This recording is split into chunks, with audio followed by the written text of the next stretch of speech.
At 18, with bruises hidden beneath her sleeves and hope dying in her chest, Lydia Rowan answered a newspaper ad from a stranger promising not just a home, but love.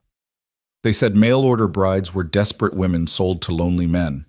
But when a blizzard threatened to take everything, when blood stained the snow and death whispered at the door, Lydia discovered the truth. Some promises are worth dying for. This is her story, one of courage, heartbreak, and a love that refused to be anything less than real. Stay with me until the end and comment below what city you're watching from. I want to see how far Lydia's journey reaches. The bucket was too heavy. Lydia Rowan knew this the moment her aunt shoved it into her hands, sloshing gray water over the rim and soaking through her already threadbare dress. The cold bit through the thin fabric, making her gasp, but she didn't drop it. She never dropped anything. That would give Aunt Margaret another reason to strike, and Lydia had learned long ago to give the woman as few reasons as possible. "Well?" Aunt Margaret's voice cut through the dim hallway of the boarding house like a rusted blade. "Are you going to stand there gawking like the useless creature you are, or are you going to scrub those floors before the tenants wake?" "Yes, Aunt Margaret." Lydia's voice was barely a whisper, trained into submission over 6 long years. "Speak up, girl. Lord knows your mother never taught you proper manners before she had the decency to die and leave you on my doorstep." The words struck harder than any hand ever could. Lydia's fingers tightened around the bucket handle, her knuckles going white. She wanted to scream, to throw the water in her aunt's pinched, bitter face, to tell her that her mother had been kind and warm and everything this cold woman would never be. But she said nothing. She never did. Instead, Lydia carried the bucket to the far end of the hallway and sank to her knees on the rough wooden floor. The boards were old, splintered in places, and they dug into her skin through her dress. She plunged the brush into the water and began to scrub, her movements mechanical, practiced. This was her life now. This was all it had been since the fever took her mother when Lydia was 12. Scrubbing, cleaning, serving, invisible. The boarding house stood in the grimy heart of Philadelphia, a 3-story building that leaned slightly to the left and smelled perpetually of boiled cabbage and tobacco smoke. Aunt Margaret owned it, or rather, she owned the debt that came with it, and she ran it with an iron fist and a tongue that could flay skin.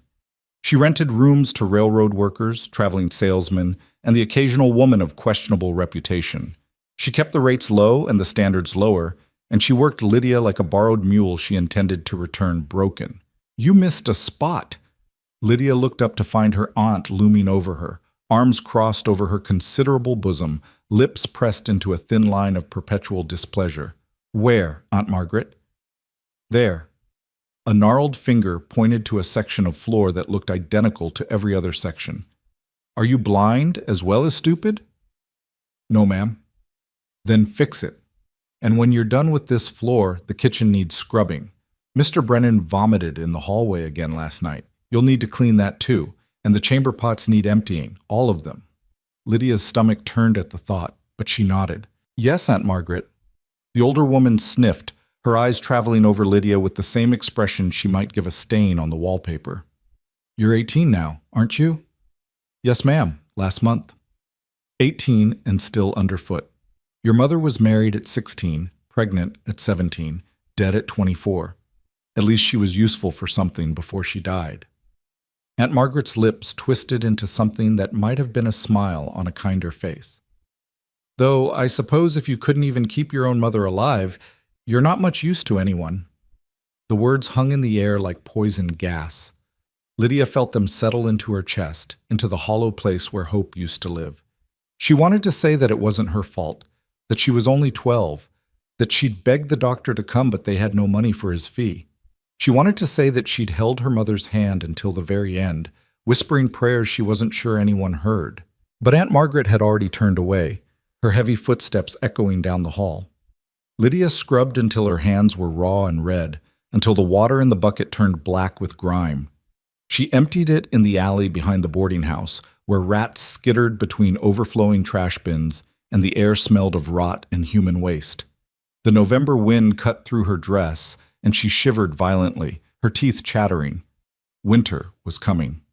Last year, Aunt Margaret had forgotten to give Lydia a winter coat, and she'd spent the coldest months wrapped in a moth-eaten blanket, her lips blue, and her fingers so numb she could barely feel them. This year would likely be the same. This year, and the next, and the one after that. Forever. The thought made something crack inside her chest, a hairline fracture in the careful wall she'd built around her heart. She was 18 years old, and this was her life. There would be no rescue, no prince on a white horse, no sudden inheritance from a distant relative. There was only this, scrubbing floors until her back bent permanently, sleeping in a closet-sized room with a broken window, eating leftovers from other people's plates, dying slowly, one day at a time. "I can't," she whispered to the rats in the rotting garbage. "I can't do this anymore." But what choice did she have? The answer came 3 days later in the form of a crumpled newspaper. Lydia found it in Mr. Pemberton's room while changing his sheets. He was a traveling salesman, rarely home, and he had a habit of leaving newspapers scattered across his floor. Normally, Lydia would gather them for kindling, but this one caught her eye because of the headline on the back page: Matrimonial Opportunities Out West. Her hands trembled as she smoothed the paper across the unmade bed.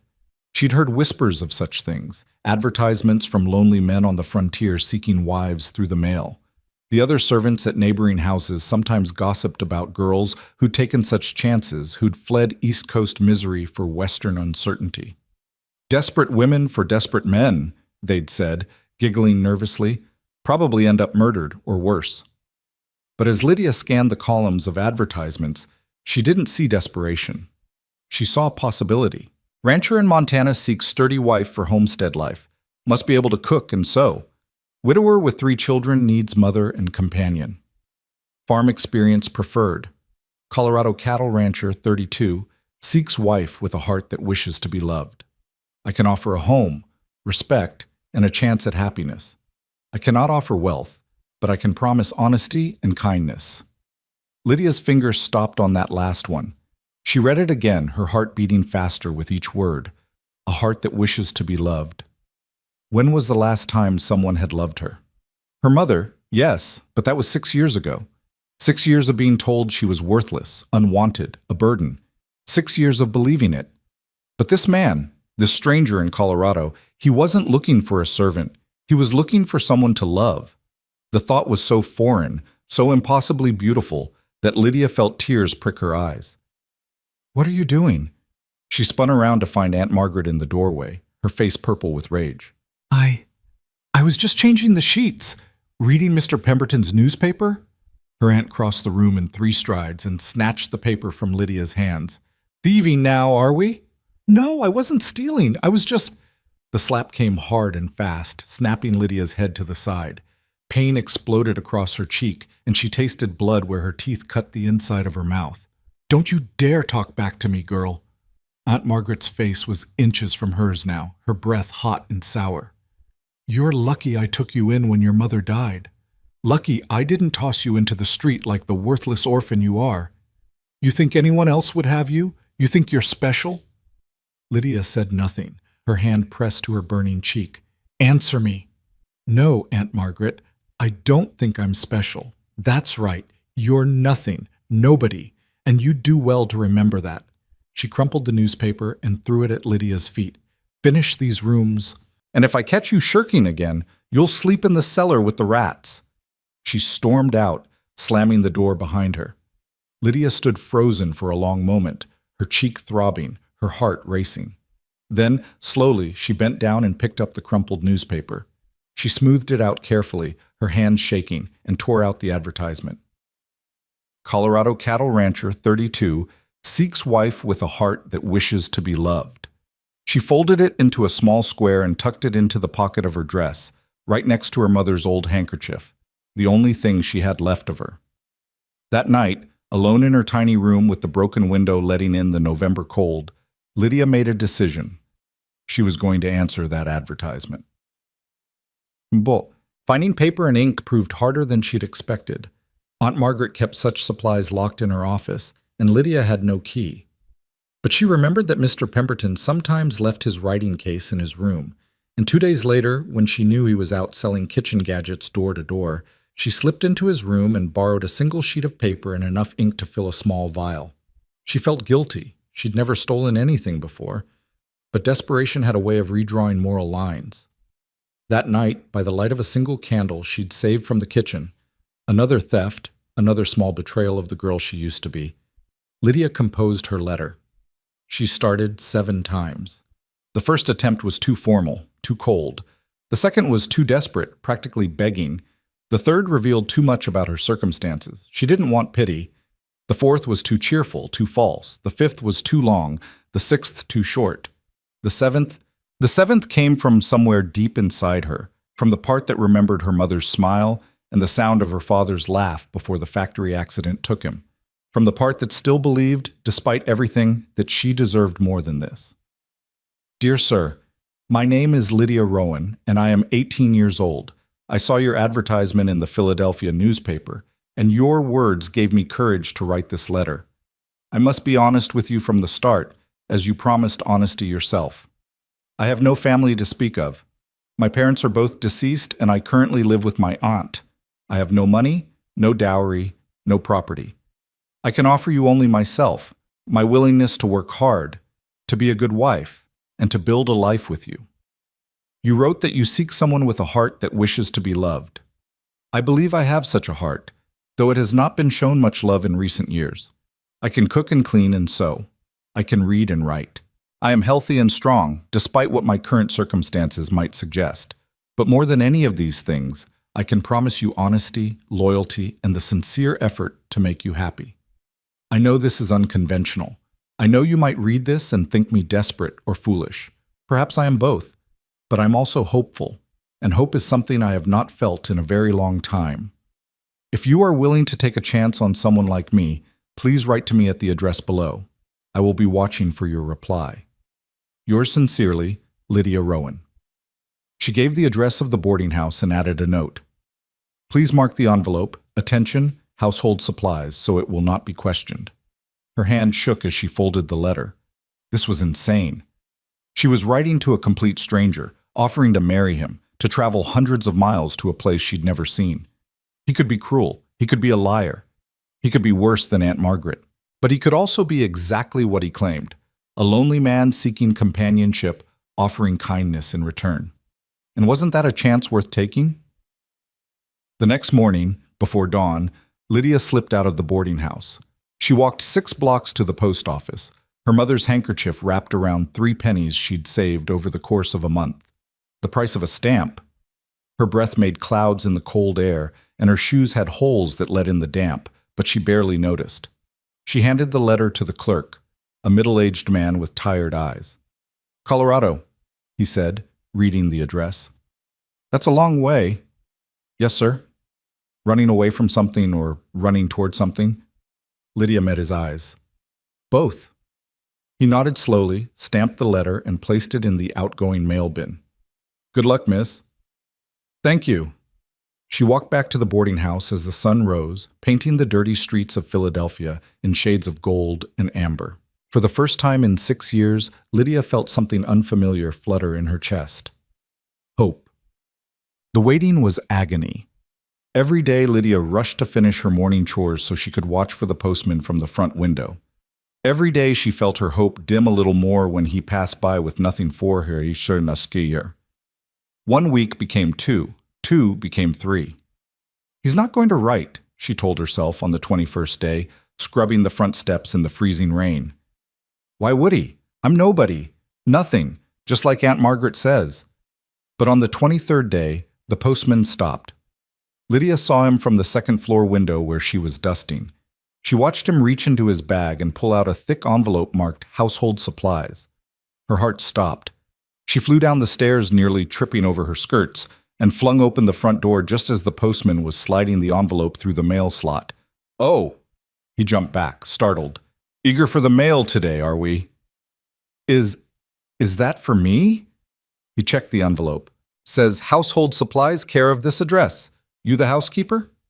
Yes, Lydia lied, snatching the envelope from his hands. Yes, that's me. Thank you. She slammed the door before he could respond and ran back to her room, her hands trembling so badly she could barely break the seal. Inside was a letter, written in a careful, masculine hand. Dear Miss Rowan, I received your letter 3 days ago and have read it no fewer than 20 times since. I hope you will forgive my delayed response. I wanted to write something worthy of your courage in writing to me first. Let me begin with honesty, as you did. My name is Grant Mercer. I am 32 years old and have owned a cattle ranch outside of Stillwater, Colorado for the past 8 years. The ranch is small, 200 acres, and the house is modest, but it is mine, free and clear of debt. I built it with my brother Daniel, who died of pneumonia 3 years ago. Since then, I have lived alone. I will not lie to you about the life here. The work is hard. The winters are harsh. The nearest town is 6 miles away, and I go there perhaps once a month for supplies. We are far from the civilization and comforts you know in Philadelphia. The land is beautiful, but it is also unforgiving. You say you have no money or property to offer, but Miss Rowan, I am not seeking a business arrangement. I am seeking a companion, a partner, someone to share this life with. Your willingness to work hard, to be honest, to try. These are worth more than any dowry. I know this is a great deal to ask of you. I know you would be leaving everything familiar behind, taking a tremendous leap of faith in a stranger's word. All I can offer you in return is this. I promise to treat you with respect and kindness. I promise to protect you and provide for you to the best of my ability. I promise that you will have your own space and time to decide if I, am what you want. You will never be a servant in my home. You will be my wife, my equal partner. If you are willing to take this chance, I will send you money for a train ticket. The journey will take approximately 4 days. I would propose that we marry shortly after your arrival, as is customary in these arrangements, but I want you to know that I will not force anything upon you. You will have time to know me, to decide if you can build a life here. I will understand if you do not write back. This is a frightening prospect, and I am a stranger asking you to trust me with your future. But if you do decide to come, know that I will be waiting at the Stillwater station, and I will do everything in my power to make you happy. Yours in hope, Grant Mercer. P.S. You mentioned you can read and write. I wonder, do you like books? I have a small collection, mostly Dickens and Twain, and it would be nice to have someone to discuss them with. Lydia read the letter 3 times, tears streaming down her face. He sounded kind, honest, lonely, like her, and he'd asked about books. She pressed the letter to her chest and made her decision. Writing back was easier this time. She told him yes, she would come. Yes, she would marry him. And yes, she loved books. Her mother used to read to her before she died, and it was one of her most precious memories. She mailed the letter the next morning. Grant's response came faster this time. Only 12 days. Inside the envelope was another letter and a train ticket from Philadelphia to Stillwater, Colorado, dated for 3 weeks hence. Dear Lydia, he'd dropped the formal Miss Rowan, and the intimacy of her first name made her heart race. I cannot express how happy your letter made me. I have enclosed a ticket for December 15th. If this is too soon, please write, and I will send another for a later date. I know you may need time to prepare, to say goodbye to those you love. I have also enclosed $20 for traveling clothes and supplies you may need for the journey. Please use it as you see fit. The train ride will be long, so bring something to read and food for the journey, as the dining car can be expensive. I will be waiting at the Stillwater station on the 19th of December at approximately 2 o'clock in the afternoon when your train is scheduled to arrive. I will be the tall man wearing a brown hat and looking nervous. I am counting the days. Yours, Grant. Lydia stared at the $20 bill tucked into the envelope. It was more money than she'd ever held in her life. 3 weeks. She had 3 weeks to prepare for a new life. 3 weeks to escape. She told no one, of course. Aunt Margaret would never allow it, would lock her in the cellar, or worse if she even suspected Lydia was planning to leave. So Lydia went about her days as usual, scrubbing, cleaning, serving, while secretly making her preparations. She used $5 of Grant's money to buy a small carpet bag from a second-hand store. Into it, she carefully packed her mother's Bible with her parents' names written on the inside cover, the dress she'd worn to her mother's funeral, faded but still decent, 2 pairs of stockings she'd mended more times than she could count, her mother's handkerchief, a tortoiseshell comb that had belonged to her grandmother, a small sewing kit, Grant's letters, tied with a string. She hid the bag under her narrow bed and waited. December 14th arrived cold and clear. Lydia barely slept that night, lying awake and listening to the boarding house settle around her. At 3 a.m, she rose, dressed in her warmest clothes, which weren't very warm at all, and retrieved her bag. She paused at the door of her tiny room, looking back at the space that had been her prison for 6 years. The broken window, the stained walls, the floor that never seemed to come clean no matter how hard she scrubbed. She felt nothing but relief to leave it behind. The boarding house was silent as she crept down the stairs. She'd oiled the hinges on the front door 2 days ago, and it swung open without a sound. The winter air hit her like a slap, stealing her breath, but she pulled her thin shawl tighter and stepped out into the darkness. She didn't look back. The train station was a mile away. Lydia walked quickly, her bag clutched tight, her heart pounding. Every sound made her jump. What if Aunt Margaret had heard her leave? What if she was following? What if the police stopped her, thinking her a runaway? But the streets were empty, and she reached the station as the first train of the morning was beginning to board. "Ticket," the conductor said, barely glancing at her. Lydia handed him her precious ticket, praying he wouldn't question a young woman traveling alone. He punched it and handed it back. 4 days to Colorado. You got food?" "Yes, sir." She'd used another $1 to buy bread, cheese, and apples, enough to last the journey if she was careful. "Platform 3. Train leaves in 20 minutes. "Thank you." She climbed aboard and found a seat by the window, tucking her bag carefully at her feet. The compartment was nearly empty at this hour, just an elderly couple dozing in the corner and a businessman reading a newspaper.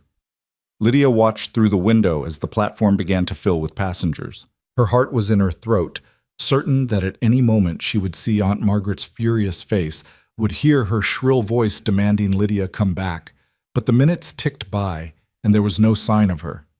Finally, with a great hiss of steam and a lurching jolt, the train began to move. Lydia pressed her face to the cold glass, watching Philadelphia slip away, the dirty streets, the cramped buildings, the life she was leaving behind. The city where she'd been born, where she'd lost everything, where she'd been nothing but a burden and a servant. As the train picked up speed, carrying her west toward an uncertain future and a man she'd never met, Lydia felt something wet on her cheeks. She was crying. But for the first time in 6 years, they were tears of hope, not despair. The journey was long and exhausting. The train rattled and swayed, stopping at what felt like every small town between Philadelphia and Colorado. Lydia watched the landscape change through her window, the crowded eastern cities giving way to farmland, then to rolling plains, then to something wild and vast that took her breath away. She'd never seen so much space, so much sky. The other passengers changed too, as some left and others boarded. The businessman was replaced by a family with 3 noisy children. The elderly couple departed in Pittsburgh, and a young couple clearly on their honeymoon took their place, giggling and whispering and making Lydia blush with their obvious affection. At night, she tried to sleep sitting up, her carpetbag clutched to her chest, but the seats were hard and the train was loud. She dozed fitfully, dreaming of her mother, of Aunt Margaret's cruel voice, of a tall man in a brown hat whose face she couldn't see. What if Grant took one look at her and was disappointed? What if she arrived and he'd changed his mind? What if this was all a terrible mistake? The doubts plagued her, growing stronger with each mile. By the 3rd day, Lydia was exhausted, hungry, her food had run out, and terrified. On the morning of the 4th day, a woman across the aisle leaned over. "First time out west?" she asked kindly. Lydia nodded. "I thought so. You've got that look, scared and excited all at once." The woman smiled. "I'm Mrs. Henderson. Are you meeting family in Colorado?" Lydia hesitated, then decided on honesty. "I'm meeting my fiancé." "Oh, how lovely. He's from Colorado then?" "Yes, ma'am. He has a ranch near Stillwater." "A rancher?" Mrs. Henderson's eyes sparkled. "Well, that's fine work. Hard work, mind you, but honest. Is it a mail order arrangement?" Lydia felt her cheeks burn. "Yes, ma'am." She expected judgment, but Mrs. Henderson just nodded approvingly. "Nothing to be ashamed of, dear. My own sister met her husband through an advertisement, and they've been married 20 years now. Sometimes fate needs a little help from the postal service." She patted Lydia's hand. What's his name? Grant. Grant Mercer. And do you love him? Lydia blinked, surprised by the directness of the question. I don't know him yet. But do you think you could love him? She thought of his letters, carefully written, full of honesty and kindness. She thought of how he'd promised to give her space, to treat her with respect. She thought of the $20 he'd sent, trusting a stranger not to simply take it and run. Yes, Lydia said softly. I think I could. Mrs. Henderson smiled. Then you're already halfway there. The train pulled into Stillwater Station at 2:17 p.m. on December 19th, 1887. Lydia stood on shaking legs, gathering her carpetbag and trying to smooth her hopelessly wrinkled dress. Through the window she could see the platform, a simple wooden structure with a small station house and a hand-painted sign reading Stillwater. Beyond it, the town was tiny, maybe 24 buildings clustered along a single dirt road. Behind them, mountains rose up like giants, their peaks white with snow. It was the most beautiful thing Lydia had ever seen, and the most terrifying. Good luck, dear, Mrs. Henderson said, squeezing her hand one last time. Thank you. Lydia stepped down from the train on trembling legs, her breath making clouds in the cold mountain air. The platform was crowded with people, families greeting each other, men loading cargo, a dog barking excitedly. And standing apart from all of them, looking exactly as nervous as he'd promised, was a tall man in a brown hat. Their eyes met across the platform. Grant Mercer was not handsome in the conventional sense. His face was too weathered, too sun-worn, with lines around his eyes that spoke of hard work and long days outdoors. His shoulders were broad, his hands large and calloused where they gripped his hat. He looked older than 32, but perhaps that was just the frontier aging him. But his eyes were kind, uncertain, hopeful. He took a step forward, then stopped, as if afraid he might frighten her. Lydia took a breath, picked up her bag, and walked toward him. Miss Rowan? His voice was deep, roughened by disuse, as if he didn't speak often. Mr. Mercer. They stood there for a long moment, two strangers who had promised to spend their lives together, taking each other's measure. You came, Grant finally said, and there was such relief in his voice that Lydia felt something tighten in her chest. I said I would. I know, but I thought maybe you'd change your mind, or that something would prevent you, or that I dreamed it all. He was turning his hat in his hands, clearly nervous. I'm glad you're here. So am I. Another pause. Then Grant seemed to remember himself. You must be exhausted and hungry. There's a hotel in town. I've arranged a room for you. I thought you might like to rest and clean up before we... He trailed off, his ears turning red. Before we get married, Lydia finished softly. Yes. He met her eyes again. Unless you need more time. I understand if... I don't need more time, Mr. Mercer. I made my decision when I boarded that train. Something flickered in his expression, surprise maybe, or gratitude. Then, tomorrow? Would that be acceptable? It would give you tonight to rest, and to be sure. Lydia thought about the money she didn't have, about the life she'd left behind, about the fact that she had nowhere else to go even if she wanted to. But more than that, she thought about his letters, about his promise of kindness and respect. Tomorrow would be fine. Grant nodded, relief evident on his face. He reached for her bag and Lydia handed it to him, noticing how careful he was not to let their fingers touch. He was giving her space, she realized, respecting boundaries she hadn't even needed to voice. Come on then, he said quietly. Let's get you settled. As they walked together off the platform toward the small town of Stillwater, toward a future neither of them could predict, Lydia felt that flutter of hope again. She had taken the leap. Now, for better or worse, she would see where she landed. The hotel was a modest two-story building with peeling white paint and a sign that read Stillwater Inn in faded letters. Grant held the door open for Lydia, and she stepped into a small lobby that smelled of wood smoke and coffee. A woman behind the desk looked up, her eyes moving between Grant and Lydia with undisguised curiosity. This is the young lady, then? The woman asked, her voice warm but probing. Yes, ma'am. Miss Lydia Rowan, this is Mrs. Callahan. She owns the inn. Pleased to meet you, dear. Mrs. Callahan's eyes softened as she took in Lydia's worn dress and exhausted face. "You look like you could use a hot bath and a decent meal." "That would be wonderful," Lydia admitted, suddenly aware of how she must look after 4 days on a train. "Room's ready, just as you asked, Grant. Top of the stairs, second door on the right." Mrs. Callahan handed him a key, then turned back to Lydia. "I'll bring up some hot water and a tray of food in about 20 minutes. You just rest yourself, honey." "Thank you." Grant carried her bag up the narrow staircase, and Lydia followed, acutely aware of how alone they were, how improper this would seem back in Philadelphia. But this wasn't Philadelphia, and the rules seemed different here. He unlocked the door to reveal a small but clean room with a bed, a washstand, and a window overlooking the main street. It was simple, but after 6 years of sleeping in a closet-sized space with a broken window, it looked like luxury. "I'll pay Mrs. Callahan for tonight and breakfast in the morning," Grant said, setting her bag on the bed. "And I'll come by around 10 o'clock tomorrow if that suits you. The Reverend said he could perform the ceremony at 11. Lydia turned to face him, this stranger who would be her husband in less than a day.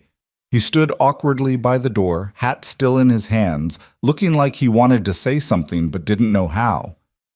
"Mr. Mercer," she said softly, "thank you for all of this. For the ticket, for the room, for giving me a chance." His expression shifted, something vulnerable crossing his face. "I should be thanking you. You're the one taking the real risk here, coming all this way to marry a man you've never met. I'm just grateful you answered my advertisement. Why did you place it?" The question came out before Lydia could stop it. "You seem like a good man. Surely there are women here in Stillwater who would—" "There are 3 unmarried women in Stillwater," Grant interrupted, a slight smile touching his lips. "Sally Martin is 17 and has her heart set on the blacksmith's son. Widow Perkins is 62 and has sworn off men entirely after 3 husbands. And Miss Henrietta Grove made it abundantly clear 2 years ago that she'd rather die an old maid than marry a cattle rancher." Despite herself, Lydia smiled. "I see. The truth is, Miss Rowan, Lydia, I'm not good with people, never have been. I can talk to cattle just fine, and horses seem to understand me, but put me in a room full of people and I—" He trailed off, shaking his head. "My brother Daniel, he was the charming one. He could make friends with a fence post. But me, I don't know how to do it. The advertisement seemed easier somehow. I could put down on paper what I couldn't say out loud." Lydia understood that more than he knew. "Your letters were very kind." "I meant every word." He met her eyes, and she saw the sincerity there. "I know tomorrow will be awkward. I know we're practically strangers. But I want you to know that I'll do my best to be a good husband to you. I'll give you time to adjust, time to decide if you can be happy here. And if you can't," he swallowed hard. "If you can't, I'll understand." "Where would I go?" Lydia asked quietly. "I'd give you money for a ticket back east, or to somewhere else if you preferred. You wouldn't be trapped here, Lydia. I'm not that kind of man." She believed him. Maybe that made her foolish, but she believed him. "I'll see you tomorrow morning then," Grant said, backing toward the door. "Tomorrow morning." He paused at the threshold, turned back. "Lydia, I'm glad you're here. Truly." Then he was gone, his heavy footsteps echoing down the hallway. Lydia sank onto the bed, her legs suddenly weak. Mrs. Callahan arrived a few minutes later with hot water and a tray of stew, fresh bread, and apple pie. Lydia ate every bite, then bathed in the tin tub the innkeeper's husband brought up, scrubbing away 4 days of train grime. She washed her hair with the sliver of soap Mrs. Callahan had provided, combed it out with her grandmother's tortoiseshell comb, and climbed into bed wearing her cleanest shift. The sheets were crisp and smelled of lavender. The mattress was soft. Through the window she could hear the sounds of Stillwater settling in for the night. Voices calling goodnight, a dog barking, someone playing a fiddle. Tomorrow she would marry Grant Mercer. Tomorrow her life would change completely. Lydia pressed her hand to her chest, feeling her heart beat fast beneath her palm. She wasn't sure if she was more terrified or excited. Maybe both. She fell asleep, still wondering. The wedding took place in a small white church at the edge of town. Lydia wore her mother's funeral dress, which she'd done her best to press with the iron Mrs. Callahan had loaned her. It was plain black wool, severe and unflattering, but it was all she had. She'd tried to dress it up with her mother's handkerchief tucked into the neckline, but she still felt like she was going to a burial rather than a wedding. Grant was already there when she arrived, wearing what was clearly his best suit, a brown jacket and trousers that looked stiff and uncomfortable on his large frame. His hair was slicked back with water, and he'd shaved so closely that she could see a small nick on his jaw. He looked terrified. The Reverend was a small, cheerful man named Pastor Williams, who seemed determined to make the best of the awkward situation. Mrs. Callahan and her husband served as witnesses, standing off to the side with encouraging smiles. "Dearly beloved," Pastor Williams began, his voice echoing in the empty church, "we are gathered here today to join this man and this woman in holy matrimony." Lydia barely heard the words. She was too focused on trying to keep her hands from shaking on the way Grant stood perfectly still beside her like a man facing a firing squad, on the surreal reality that in a few minutes she would be married. "Grant Mercer, do you take this woman to be your lawfully wedded wife, to have and to hold from this day forward, for better or for worse, for richer or for poorer, in sickness and in health, until death do you part?" Grant's voice was steady. "I do." "And do you, Lydia Rowan, take this man to be your lawfully wedded husband, to have and to hold from this day forward, for better or for worse, for richer or for poorer, in sickness and in health, until death do you part?" This was it. Her last chance to change her mind, to run, to choose a different path. But what other path was there? "I do," Lydia whispered. "Do you have rings?" Grant fumbled in his pocket and produced 2 simple gold bands. His hands shook slightly as he slipped one onto Lydia's finger. It was too large, but she closed her hand around it, holding it in place. She took the other ring and slid it onto Grant's finger. His hand was warm, calloused, strong. "Then by the power vested in me by the territory of Colorado and Almighty God, I now pronounce you husband and wife. You may kiss your bride." Grant went very still. Lydia held her breath. Then very carefully, he leaned down and pressed his lips to her forehead, a chaste, brief touch that somehow felt more intimate than any real kiss could have been. "Congratulations!" Mrs. Callahan rushed forward to embrace Lydia. "Oh, honey, I'm so happy for you both." Mr. Callahan shook Grant's hand vigorously. Pastor Williams beamed at them both. And just like that, it was done. Lydia Rowan was now Lydia Mercer. Grant had brought a wagon, and he helped Lydia up onto the seat with the same careful distance he'd maintained since meeting her. Her small carpet bag sat in the back, looking pathetically insignificant. Mrs. Callahan had packed them a basket of food for the journey, which Grant accepted with quiet thanks. As they pulled away from the church, Lydia looked back at Stillwater, the small cluster of buildings that represented the last bit of civilization she might see for a while. "It's about an hour's ride to the ranch," Grant said, breaking the silence. "The road gets rough in places, so hold on." "All right." They rode in silence for a while, the wagon creaking beneath them, the horses' hooves clopping steadily on the frozen ground. The landscape opened up around them, vast and empty, and startlingly beautiful. Mountains rose in the distance, their peaks touching the sky. The air was cold and clean, nothing like the smoke-choked streets of Philadelphia. "Are you warm enough?" Grant asked. Yes. She wasn't really, but she didn't want to complain. He must have sensed the lie because he reached behind the seat and pulled out a thick wool blanket, draping it over her lap without a word. "Thank you." Another stretch of silence. Then Grant cleared his throat. "I should tell you about the ranch. I don't want you to be disappointed when we arrive." "All right. It's not much. 200 acres, like I said in my letters, but only about 50 are really usable for cattle. The rest is too rocky or steep. The house is small, just 4 rooms. My brother and I built it ourselves, so it's sturdy, but it's not fancy. No wallpaper or nice furniture or anything like that." "I'm not expecting fancy, Mr. Mercer." "Grant," he corrected softly. "We're married now. You should call me Grant." "Grant?" she repeated, testing the name on her tongue. "And you should call me Lydia." "Lydia." He said it carefully, like he was afraid of breaking it. "Pretty name." "It was my grandmother's." "The one who owned the comb?" She was surprised he remembered that detail from her letters. "Yes." "What was she like?" No one had asked Lydia about her family in years, Aunt Margaret certainly never wanted to hear about them. The question opened something in her chest. She was kind, Lydia said quietly. She used to tell me stories about Ireland, where she was born. She came to America when she was 16, all alone, to work as a housemaid. She said it was the scariest thing she ever did, but also the best. She met my grandfather at the house where she worked. He was a gardener. They married and had 5 children, though only my mother survived to adulthood. That's hard. She said it made her grateful for every day she had with the ones who lived. She died when I was 8, but I still remember her voice, the way she smelled like bread and lavender. Lydia touched the comb in her hair. This is all I have left of her. Grant was quiet for a moment. Then, my mother died when I was 10. She got kicked by a horse and never woke up. My father, he wasn't the same after, started drinking. Daniel and I mostly raised ourselves. I'm sorry. It was a long time ago, but his voice said it still hurt.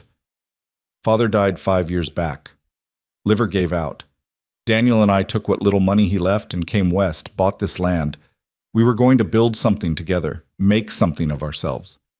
His hands tightened on the reins. Then Daniel got sick.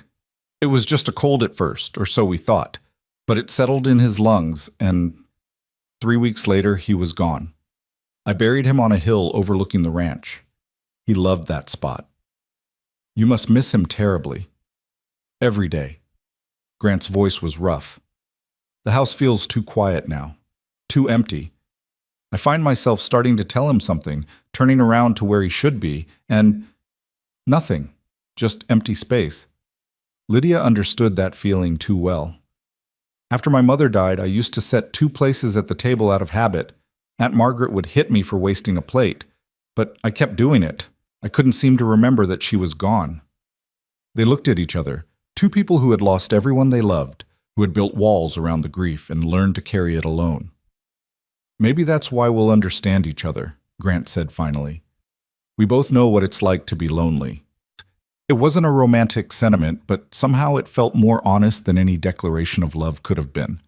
The ranch appeared as they crested a hill, and Lydia's breath caught.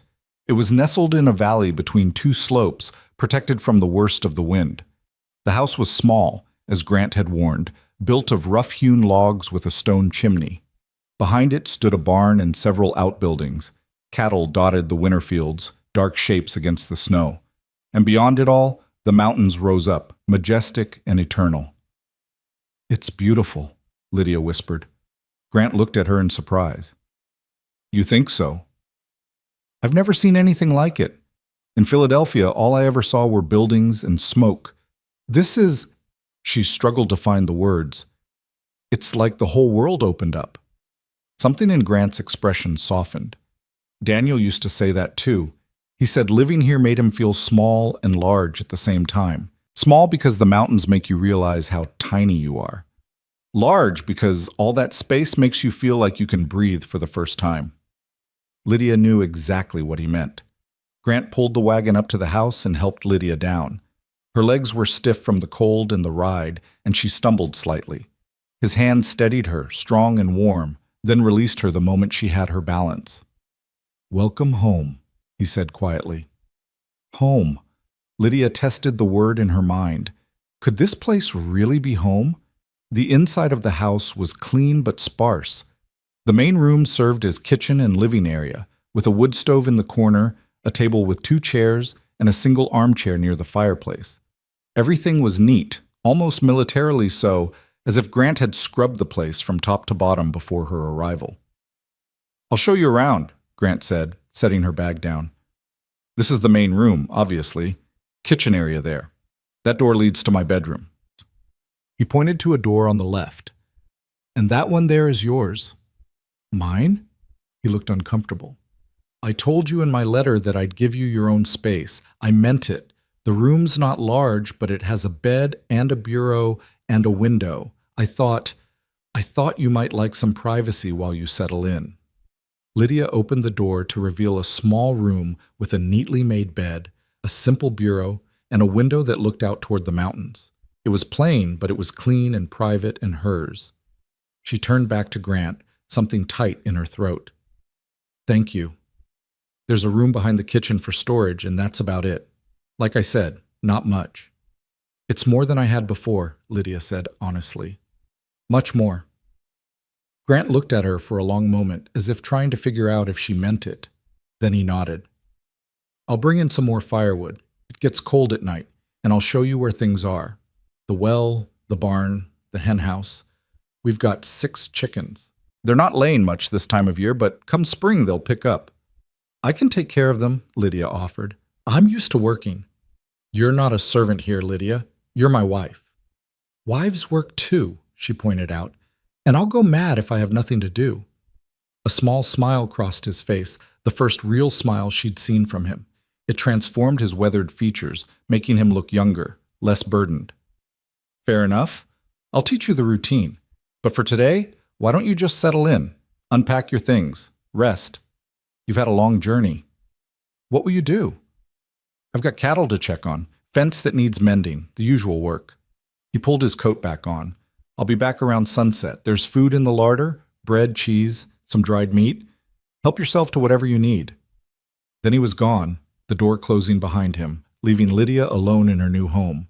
She stood in the middle of the main room, listening to the silence. It was different from the silence of her tiny room at the boarding house. That silence had been oppressive, suffocating. This silence felt peaceful, like the house was breathing quietly around her. Lydia unpacked her meager belongings, placing her mother's Bible on the small table beside her bed, hanging her spare dress in the bureau. It took all of 5 minutes. Then she explored the house more thoroughly, opening cupboards and drawers, learning where Grant kept things. Everything was organized and clean. The man clearly ran a tight household. In the kitchen, she found flour, sugar, coffee, salt pork, dried beans, and a jar of preserved peaches. Not a lot, but enough. The larder was cool and well-stocked with root vegetables, potatoes, carrots, onions. She could work with this. By the time sunset painted the sky in shades of gold and crimson, Lydia had made bread dough and set it to rise, peeled potatoes, and started a stew on the stove. She'd also swept the floors, washed the windows, and organized the kitchen more efficiently. Old habits died hard. She heard Grant's footsteps on the porch and quickly wiped her hands on her apron, one she'd found hanging on a hook and assumed had belonged to his brother. He stepped inside, bringing the smell of cold air and livestock with him.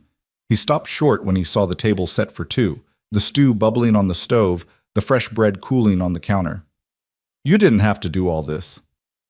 I wanted to. I told you, I'll go mad with nothing to do. Grant hung up his coat and hat, then stood awkwardly by the door as if unsure what to do next. Would you like to wash up before supper? Lydia suggested. Yes. Thank you. He disappeared into his room and emerged a few minutes later with his face scrubbed and his hair dampened down. They sat at the table, and Lydia served the stew and bread. Grant took a bite, and his eyebrows rose. This is good. Really good. It's just stew. Maybe, but it's the best stew I've had in 3 years. I'm not much of a cook. I mostly just fry things until they're edible. They ate in comfortable silence for a while. Then Grant said, You cleaned. A bit. I hope you don't mind. Mind? The place hasn't looked this good since... He trailed off, and Lydia knew he was thinking of his brother. Thank you. After supper, Grant insisted on washing the dishes while Lydia put away the leftover bread. They moved around each other carefully in the small kitchen, both hyper-aware of not touching, not getting too close. I usually read for a bit before bed, Grant said when the dishes were done. You're welcome to join me by the fire, or if you're tired, you should rest. Lydia wasn't tired. She was too nervous, too aware that this was her wedding night, even if it wasn't going to be a traditional one. I'd like to read, she said. If you don't mind the company. I invited you, didn't I? Grant built up the fire while Lydia settled into the armchair. He brought over several books and set them on the small table beside her. Dickens, Twain, some Shakespeare. There's a Bible too, if you prefer. Lydia picked up a worn copy of David Copperfield and settled in to read. Grant sat on the floor by the fire with his own book, and for the next hour the only sounds were the crackling of the flames and the occasional turning of pages. It was, Lydia thought, the most peaceful evening she'd spent in 6 years. When the clock on the mantel chimed 9, Grant stood and stretched. I should let you get some rest. Morning comes early on a ranch. Lydia set aside her book. What time should I wake? Whenever you want. There's no need to keep my schedule. I'd like to help. What time do you usually rise? Grant looked uncertain. Dawn. But Lydia, you don't have to seek. I want to. Please. Let me help. He studied her face for a long moment, then nodded. Dawn, then. I'll knock on your door. They stood there awkwardly, two married people who didn't know how to say goodnight to each other. Finally, Grant said, Sleep well, Lydia. You too, Grant. She retreated to her small room and closed the door, leaning against it with her heart pounding. Through the wall, she could hear Grant moving around in his own room, the creak of the bed as he settled in. Her husband, sleeping just a few feet away. But he hadn't touched her, hadn't demanded anything, hadn't even tried to kiss her properly at the wedding. He'd given her exactly what he'd promised: space, time, respect. Lydia changed into her nightgown and climbed into bed, pulling the heavy quilts up to her chin. The bed was comfortable, the room was warm, and outside her window she could see stars brighter than any she'd ever seen in Philadelphia. She was married, she had a home, she was safe. For the first time in 6 years, Lydia fell asleep without fear of what tomorrow would bring. The days developed a rhythm. Grant would wake before dawn and do his morning chores, feeding the cattle, milking the cow, collecting eggs. Lydia would rise with him and make breakfast. They'd eat together, talking little but comfortably. Then Grant would head out to work on the ranch while Lydia tackled the household tasks. But she was restless with so little to do. The house was small and stayed clean easily. By the third day, she'd reorganized every cupboard and scrubbed every surface twice. I could help outside, she suggested over breakfast one morning. Grant looked up from his coffee. It's cold out there, and the work is hard. I'm not afraid of hard work. I know, but please, Grant. I'm going mad with nothing to do. Let me help. He sighed, but she saw the corner of his mouth twitch. You're stubborn. You say that like it's a bad thing. It's not. He took another sip of coffee. All right, dress warm. I'll teach you to feed the chickens and collect eggs properly. And you can help me mend the fence in the south pasture if you're really determined to freeze your fingers off. Lydia grinned. Thank you. Working outside was indeed cold and hard, but Lydia loved it. She loved the way the morning air bit at her cheeks, the way her breath made clouds, the satisfaction of completing physical tasks. Grant was a patient teacher, showing her how to scatter feed for the chickens, how to check for eggs without disturbing the hens too much, how to hold the fence wire taut while he hammered. They worked side by side in companionable silence, and Lydia found herself watching him when he didn't notice. The way his hands moved with practiced efficiency, the way he murmured gentle words to the cattle when he checked on them, the way he always made sure she was warm enough, offering his gloves when her fingers got too cold. He was kind, genuinely, deeply kind. One afternoon, about a week after her arrival, Lydia was hanging laundry on the line when she heard hoofbeats. She turned to see a wagon approaching, driven by a woman about her own age with bright red hair and a friendly face. Hello, the woman called, pulling her wagon to a stop. You must be Grant's new wife. I'm Sarah Mitchell. My husband Tom and I have the ranch about 3 miles east. Lydia Mercer, pleased to meet you. Sarah hopped down from the wagon with surprising agility for someone heavily pregnant. I would have come sooner, but the baby's been keeping me sick as a dog. I'm finally feeling human again, so I thought I'd come welcome you properly. She pulled a cloth-covered basket from the wagon. I brought you some preserves and a cake. Nothing fancy, but I figured you might appreciate... She stopped mid-sentence, staring at Lydia's dress. Or rather, at the fact that Lydia only owned 2 dresses, both worn and patched. Oh, honey, Sarah said softly. Did you come all the way from back east with just what you're wearing? Lydia felt her cheeks burn. I didn't have much to bring. Sarah's expression shifted to determination. Well, that won't do. I've got dresses I can't wear anymore because of this belly, and probably won't fit into again after the baby comes either. You and I are about the same size when I'm not shaped like a barn. Come inside and let's have some tea, and I'll tell you all about the other ranchers around here. Despite her embarrassment, Lydia found herself warming to Sarah immediately. The woman was forthright and kind, with a laugh that filled the small house. They spent the afternoon drinking tea and talking, and Lydia learned that there were about a dozen ranching families scattered across the valley, most of them struggling but hopeful. "Grant's a good man," Sarah said, helping herself to another slice of the cake she'd brought. "Quiet as a stone, but good-hearted. When Tom broke his leg last spring, Grant came over every day for 2 weeks to help with our cattle. Wouldn't take a penny for it either." "He seems very kind." "He is, and lonely too after his brother passed. We were glad to hear he'd found someone." Sarah studied Lydia with shrewd but friendly eyes. "It's hard, isn't it, marrying a stranger?" Lydia saw no point in lying. "Yes, but not impossible. Tom and I had an arranged marriage ourselves. Our parents decided it between them when we were children. We barely knew each other when we married. I cried for a week straight, certain I'd made a terrible mistake." Sarah smiled at the memory. "But we grew to love each other. It took time and patience and a lot of stubborn determination. But we did it. You and Grant can too, if you both want it." "I think I do want it," Lydia admitted. "But I don't know if he feels the same," Sarah laughed. "Honey, the man placed an advertisement for a wife. That tells you he wants companionship. Give it time. Let him see who you are. Let yourself see who he is. Love doesn't always come in a lightning bolt. Sometimes it grows slow and steady, like a good crop." When Grant came in that evening, he found Lydia wearing one of Sarah's dresses, a deep blue wool that actually fit properly, and the house full of the smell of the stew Sarah had helped her make with vegetables from the Mitchell's root cellar. He stopped in the doorway, staring. "That dress," he said, "it's new. Sarah Mitchell came by. She lent me several dresses and some fabric to make more." Lydia smoothed the skirt self-consciously. "I hope you don't mind." "Mind? You look—" He trailed off, color rising in his cheeks. "You look nice. Real nice." It was the first compliment he'd paid her appearance, and Lydia felt warmth spread through her chest. Over supper, she told him about Sarah's visit, about the other ranching families in the valley. "The Mitchells are good people," Grant said. "Tom's a hard worker.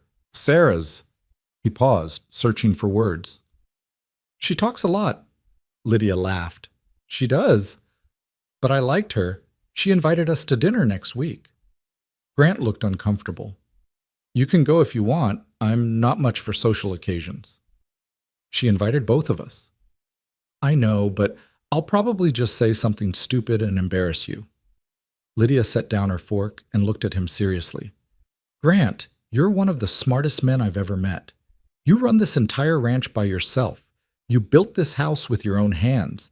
You know about cattle and horses and the land. Why would you embarrass me?" "Because I don't know how to make small talk. I don't know how to tell jokes or stories that make people laugh. I'm better with animals than people." "I'm better with books than people," Lydia said. "Maybe between the two of us we'll manage." He looked at her for a long moment, something shifting in his expression. "You really want me to come with you?" "You're my husband. Of course I want you to come with me." Grant ducked his head, but Lydia saw the small smile that crossed his face. "All right, we'll go together." That night, as had become their custom, they read by the fire. Grant sat on the floor again, and Lydia was in the armchair with her book. But tonight, Grant kept glancing at her over his pages, and when their eyes met, he didn't immediately look away. "What?" Lydia finally asked. "Nothing, just that dress really does look nice on you." Lydia felt her cheeks warm. "Thank you. And I'm glad Sarah came by. I was worried you might be lonely out here with just me for company." "I'm not lonely," Lydia said honestly. "This is the least lonely I've been in a long time." Grant's expression softened. "Me too." They held each other's gaze for a moment longer, something fragile and new stretching between them. Then Grant cleared his throat and returned to his book, and Lydia did the same. But she found herself reading the same page 3 times, too aware of Grant sitting a few feet away, too aware of the way her heart was beating just a little faster. 2 weeks into their marriage, a cold snap hit the valley. The temperature plummeted, and ice formed on the water troughs. Grant was up before dawn, breaking ice and making sure the cattle had access to water. Lydia helped where she could, her fingers going numb despite the gloves Grant had insisted she wear. They were walking back to the house for breakfast when Grant suddenly stopped and swore under his breath. "What is it?" He pointed to the roof of the barn. "Damn, the snow's piling up too much. I need to clear it before the weight causes damage." "I'll help." "No." His voice was firm. "It's dangerous up there when it's icy. I'll do it." Lydia wanted to argue, but she saw the set of his jaw and decided to pick her battles. "Be careful." She went inside to make breakfast, watching through the window as Grant climbed onto the barn roof with a shovel. He worked methodically, clearing the snow section by section. Lydia was just setting the table when she heard it, a sharp crack, followed by Grant's shout. She ran outside in time to see him sliding down the icy roof, scrabbling for purchase. He managed to catch himself at the edge, but his shovel went tumbling to the ground below. "Grant!" Lydia ran toward the barn, her heart in her throat. "I'm all right," he called down, though his voice was strained. "Just slipped. The ice is worse than I thought." "Come down, please. We can do it later when it's warmer." "I'm almost done. Just let me—" "Grant Mercer, if you fall off that roof and break your neck, I swear I'll—" She stopped, surprised by the force of her own fear. Grant looked down at her, and something in his expression changed. Slowly, carefully, he made his way to the ladder and climbed down. When he reached the ground, Lydia was there, her hands gripping his arms. "You scared me," she said, her voice shaking. "I'm sorry, I didn't mean to—" He stopped, staring at where her hands clutched his coat. "Lydia, you're trembling. Because you almost fell." "But I didn't. I'm fine." "This time. But what about next time? What if you'd hit your head or broken a leg or—" The words tumbled out before she could stop them. "I can't lose someone else, Grant. I can't." Understanding dawned in his eyes. He covered her hands with his own, warming them. "I'm all right. See? Not a scratch. Promise me you'll be more careful." "I promise." His voice was gentle. "I promise, Lydia." They stood there in the cold, hands clasped, something shifting between them. Grant's thumb brushed over her knuckles, and Lydia felt the touch all the way through her body. "You care," he said softly, wonderingly. "You actually care if something happens to me." "Of course I care. You're my husband. No, I mean, you really care. Not just because I'm your husband, but because—" He seemed to struggle for words. "Because I'm me." Lydia realized it was true. Somewhere in the past 2 weeks, Grant had stopped being just the stranger who'd saved her from Aunt Margaret. He'd become a person she knew, someone she respected, someone whose absence would leave a hole in her life, someone she was starting to care about more than she'd expected. "Yes," she said simply. "I care." Grant's hands tightened on hers. For a moment, Lydia thought he might kiss her, really kiss her, not the chaste touch on her forehead from the wedding. She saw him lean in slightly, saw the way his eyes dropped to her lips. But then he pulled back, releasing her hands. "We should go inside." "You're freezing." Disappointment flooded through her, but Lydia nodded. They walked back to the house together, and neither of them mentioned what had almost happened. But that evening, when they sat by the fire to read, Grant didn't sit on the floor.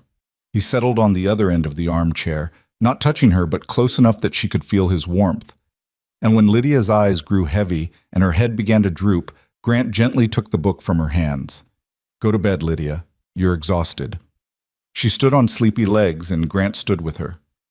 "Good night," she said softly. "Good night." But as she started toward her room, Grant caught her hand. She turned back, and he was looking at her with an expression she couldn't quite read. "Thank you," he said, "for caring if I fall off the roof, for being here, for everything." Lydia squeezed his hand. "Thank you for giving me a home." "This isn't just a home, Lydia. It's your home. You're not a guest here. You belong here now as much as I do." The words settled into her chest, warm and sure. She belonged here. She had a place, a purpose, a person who cared if she lived or died. It was more than she had ever hoped for. That night, Lydia lay awake in her small room, listening to the wind beginning to pick up outside. It had started as a whisper against the windows, but was growing stronger with each passing hour, rattling the shutters and moaning through the eaves. She pulled her quilts closer and tried to sleep, But something felt wrong. The air had changed, grown heavier somehow, charged with a tension that made her skin prickle. She must have finally dozed off because she woke to the sound of Grant's boots in the main room. The window showed only darkness. It was still the middle of the night. Lydia pulled on her shawl and opened her door to find Grant already dressed, pulling on his heavy coat. "What's wrong?" she asked. He turned, surprise flickering across his face. "Did I wake you? I'm sorry. There's a storm coming in. A bad one. I can feel it. I need to make sure the barn doors are secured and get the cattle closer to the windbreak." As if to emphasize his words, a powerful gust of wind slammed against the house, making the whole structure shudder. Lydia's eyes widened. How bad? Bad enough. These winter storms come down from the mountains without warning, and when they hit... He shook his head. "I've seen them bury fences overnight. I need to go now before it gets worse." "I'm coming with you." "No." Grant's voice was firm. "You stay here where it's safe and warm." "Grant, if it's as bad as you say, you might need help. What if something happens?" "Which is exactly why you're staying here." He crossed to her, put his hands on her shoulders. "Please, Lydia. I need to know you're safe. I can't worry about you and handle the cattle at the same time." She wanted to argue, but she saw the genuine fear in his eyes, not for himself, but for her. Finally, she nodded. "All right, but please be careful." "I will. Keep the fire going and stay inside no matter what you hear." He squeezed her shoulders gently, then released her and grabbed his hat. "I'll be back as soon as I can." Then he was gone, disappearing into the darkness. Lydia stood at the window and watched his lantern bob across the yard toward the barn, getting smaller and smaller until the swirling snow swallowed it completely. The storm hit with terrifying speed. Within minutes, the wind was howling like a living thing, throwing snow against the windows so hard Lydia feared the glass would shatter. The house creaked and groaned around her, and she fed more wood into the stove, trying to keep the cold at bay. An hour passed. Then another.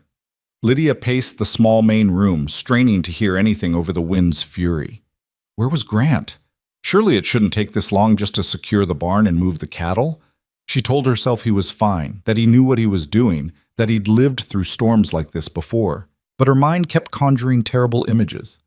Grant lost in the blinding snow, freezing to death mere feet from the house.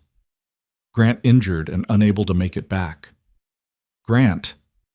A tremendous crash made her jump. It sounded like it came from the direction of the barn, but she couldn't be sure over the wind. Lydia ran to the window, cupping her hands around her eyes to peer out, but she could see nothing but a white wall of swirling snow. Another hour crept by. The clock on the mantel showed 3:30 in the morning. Grant had been gone for nearly 3 hours now. Something was wrong. Lydia felt it in her bones, the same way she'd felt it when her mother's fever had taken a turn for the worse. The same certainty that if she didn't act, someone she loved would... She stopped mid-thought, her hand pressed against the cold glass. Someone she loved. When had that happened? When had Grant stopped being just the stranger who'd offered her escape and become someone she couldn't bear to lose? But there was no time to examine that revelation. If Grant was in trouble, she had to help him. Lydia pulled on every piece of warm clothing she could find. 2 dresses layered over her shift, Grant's spare coat over her own shawl, 2 pairs of stockings, her sturdiest shoes. She wrapped a scarf around her face until only her eyes showed, grabbed the lantern from the table, and pushed open the door. The wind nearly ripped it from her hands. Snow blasted into her face, stealing her breath, blinding her. Lydia had never experienced anything like this. The storm was a physical force trying to drive her back into the house. For a moment, she almost retreated. This was madness. She'd freeze to death before she made it 10 feet. But Grant was out there somewhere. Lydia bent her head against the wind and stepped out into the storm. The world disappeared.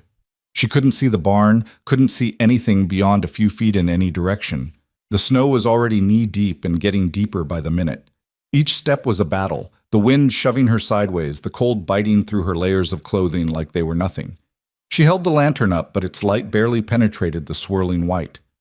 Still, she pushed forward, aiming for where she knew the barn should be. Her feet were already going numb, and she'd only been outside for minutes. "Grant!" she screamed, but the wind tore the words from her mouth and scattered them. "Grant!" No answer. just the relentless howl of the storm. Lydia kept moving, one painful step at a time. Her lungs burned from breathing the frigid air. Ice was forming on her eyelashes, making it even harder to see.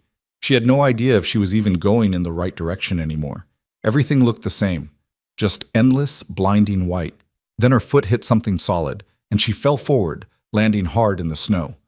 The lantern flew from her hand and went out, plunging her into darkness, broken only by the weird white glow of the storm. Lydia pushed herself up, gasping, and felt around for what had tripped her. Her hand touched fabric, then an arm. "Grant!" She scrambled forward, digging through the snow until she found him. He was lying on his side, not moving, one hand still reaching toward the house he'd been trying to get back to. Snow was already piling on top of him, trying to bury him. "Grant, please, wake up!" She shook him, and he groaned softly. Alive, thank God he was alive. But he didn't open his eyes. Lydia's hand searched frantically and found the wound, a gash on the side of his head, still bleeding, the blood freezing on his face. He must have been hit by something, maybe debris from the barn. She had to get him inside. But he was easily twice her weight, and they were at least 50 feet from the house. Lydia looked around desperately, trying to get her bearings, but she could barely see anything. The wind was getting worse, the cold more vicious. They would both die out here if she didn't do something. "Grant, I need you to wake up," she said, leaning close to his ear. "I can't carry you by myself. Please, Grant, you have to help me." His eyes fluttered open, unfocused and confused. "Lydia?" "Yes, it's me. You're hurt, but we need to get you inside. Can you stand?" "You shouldn't be out here." His words were slurred. "Told you to stay inside." "Well, I didn't listen. Now come on." She got her shoulder under his arm and tried to lift. Grant groaned but managed to get his feet under him, leaning heavily on her. He was nearly dead weight, barely conscious, and Lydia felt panic claw at her throat. They'd never make it. But she had to try. She half-dragged, half-carried him through the snow, her muscles screaming in protest. Grant tried to help, his feet shuffling forward, but he kept stumbling. Every few feet they had to stop so Lydia could catch her breath, her lungs burning from the effort and the cold. "Keep moving," she gasped. "Just a little further." But the truth was, she had no idea how much further. She couldn't see the house. She was navigating purely on instinct and desperate hope, dragging them both through the storm toward what she prayed was safety. Grant's legs gave out, and they both went down in the snow. Lydia struggled to pull him back up, but he was too heavy, and she was too exhausted. "Get up," she pleaded, on the verge of tears. "Please, Grant, get up. I can't do this without you." "Leave me," he mumbled. "Save yourself." "No!" The word came out fierce, furious. "I didn't come all the way from Philadelphia, didn't marry you, didn't start to care about you, just to watch you die in the snow. Now get up." Maybe it was the anger in her voice, or maybe some part of him recognized that she meant every word, but Grant's eyes focused slightly. He gritted his teeth and pushed himself up with Lydia's help. They staggered forward again, Lydia's arms wrapped around Grant's waist, taking as much of his weight as she could. Her hands were numb. Her feet were numb. Everything was numb except the burning in her chest and the fierce determination that they would not die here. Not tonight, not like this. Then, like a miracle, she saw it. A faint glow through the snow. The house. She'd left the door open and the light from the stove was barely visible through the storm, but it was there. "Almost there," she told Grant. "Just a little further. You can make it." 20 more feet. 15. 10. They fell through this doorway together, landing in a heap on the floor. Lydia kicked the door shut behind them, cutting off the wind's scream. For a moment, she just lay there, gasping, her whole body shaking from exhaustion and cold. But Grant was bleeding and half frozen. She couldn't rest yet. Lydia forced herself up and dragged Grant closer to the stove. His lips were blue, his skin like ice. She peeled off his wet coat and boots, then ran to her room for every blanket she owned. She wrapped him in them, tucked them around him, then added more wood to the stove until the fire roared. The wound on his head was still bleeding. Lydia fetched water and clean cloth, her hands shaking so badly she could barely hold the basin. She cleaned the gash as gently as she could, relieved to see it wasn't as deep as she'd feared, though it would need stitches. She'd watched her mother sew up her father's hand once after a factory accident. She could do this. She threaded a needle with trembling fingers and, whispering apologies with every stitch, sewed the wound closed. Grant barely stirred, which frightened her more than if he'd been screaming. When she was done, she bandaged his head and checked him for other injuries. Aside from some bruising and the head wound, he seemed intact, but he was so cold, too cold. Lydia stripped off her own wet outer layers and lay down beside Grant, wrapping her arms around him, trying to share what little warmth she had. His skin felt like marble against hers. "Don't you dare die," she whispered against his chest. "Do you hear me, Grant Mercer? You promised to take care of me, and you can't do that if you're dead. So you stay with me." She held him through the long hours of the night while the storm raged outside. Slowly, painfully slowly, she felt warmth begin to return to his skin. His breathing, which had been so shallow she could barely detect it, deepened and steadied. Dawn came gray and dim, barely visible through the snow-covered windows. The storm was still raging, but with less fury than before. Lydia was exhausted, every muscle aching, but she didn't dare leave Grant's side. His eyes opened. For a moment he stared at the ceiling, disoriented. Then his gaze found her, and his brow furrowed. "Lydia?" His voice was rough, barely a whisper. "I'm here." What happened?" "You were hit by something in the storm. I found you in the snow and brought you back. You have a head wound, but you're going to be fine." Grant lifted a hand to his bandaged head, wincing. "You came out in the storm? After I told you to stay inside?" "Yes." "You could have died." "So could you. So you're welcome." He stared at her, and she saw a dozen emotions cross his face. Shock, gratitude, confusion, and something else. Something that made her breath catch. "You saved my life," he said softly. "You gave me a life worth saving. It seemed only fair to return the favor." Grant's hand found hers under the blankets, his fingers lacing through hers. "I've never had anyone—" He stopped, his voice breaking slightly. "Daniel would have just told me I was stupid for going out in the storm in the first place. My father would have said I deserved whatever I got. But you risked your life for me." "Of course I did." Lydia squeezed his hand. "You're my husband. Is that the only reason?" She met his eyes, saw the vulnerability there, the hope he was trying hard to hide. And she realized that this moment, right here, was when everything would change. She could retreat behind the safe walls of propriety and duty, or she could tell him the truth. "No," she whispered. "That's not the only reason." Grant's eyes widened. His free hand came up to cup her face, his thumb brushing over her cheekbone with a tenderness that made her heart ache. "Lydia," he breathed, "I know this isn't how these things usually work. I know we're supposed to be strangers who slowly learn to tolerate each other, but somewhere in the past few weeks you stopped being a stranger to me. You became everything." Tears pricked at Lydia's eyes. "When you didn't come back, when I thought you might be dead, I realized that I couldn't imagine this life without you in it. Not because I need you to survive, but because I want you in it." "Is that enough?" Grant asked. "Is wanting enough to build something real on?" "I think so. I think maybe wanting is where love starts." The word hung between them, fragile and new and terrifying. Grant's eyes searched hers, and then, slowly, carefully, he leaned forward and pressed his lips to hers. It was nothing like the chaste kiss at their wedding. This was warm and real and full of all the things they couldn't quite say yet. Lydia kissed him back, her hand curling into his shirt, anchoring herself to this moment, to this man, to this feeling blooming in her chest. When they finally pulled apart, both breathing hard, Grant rested his forehead against hers. "I don't deserve you," he whispered. "You're wrong. You deserve everything I can give you, and I intend to spend the rest of my life making sure you know it."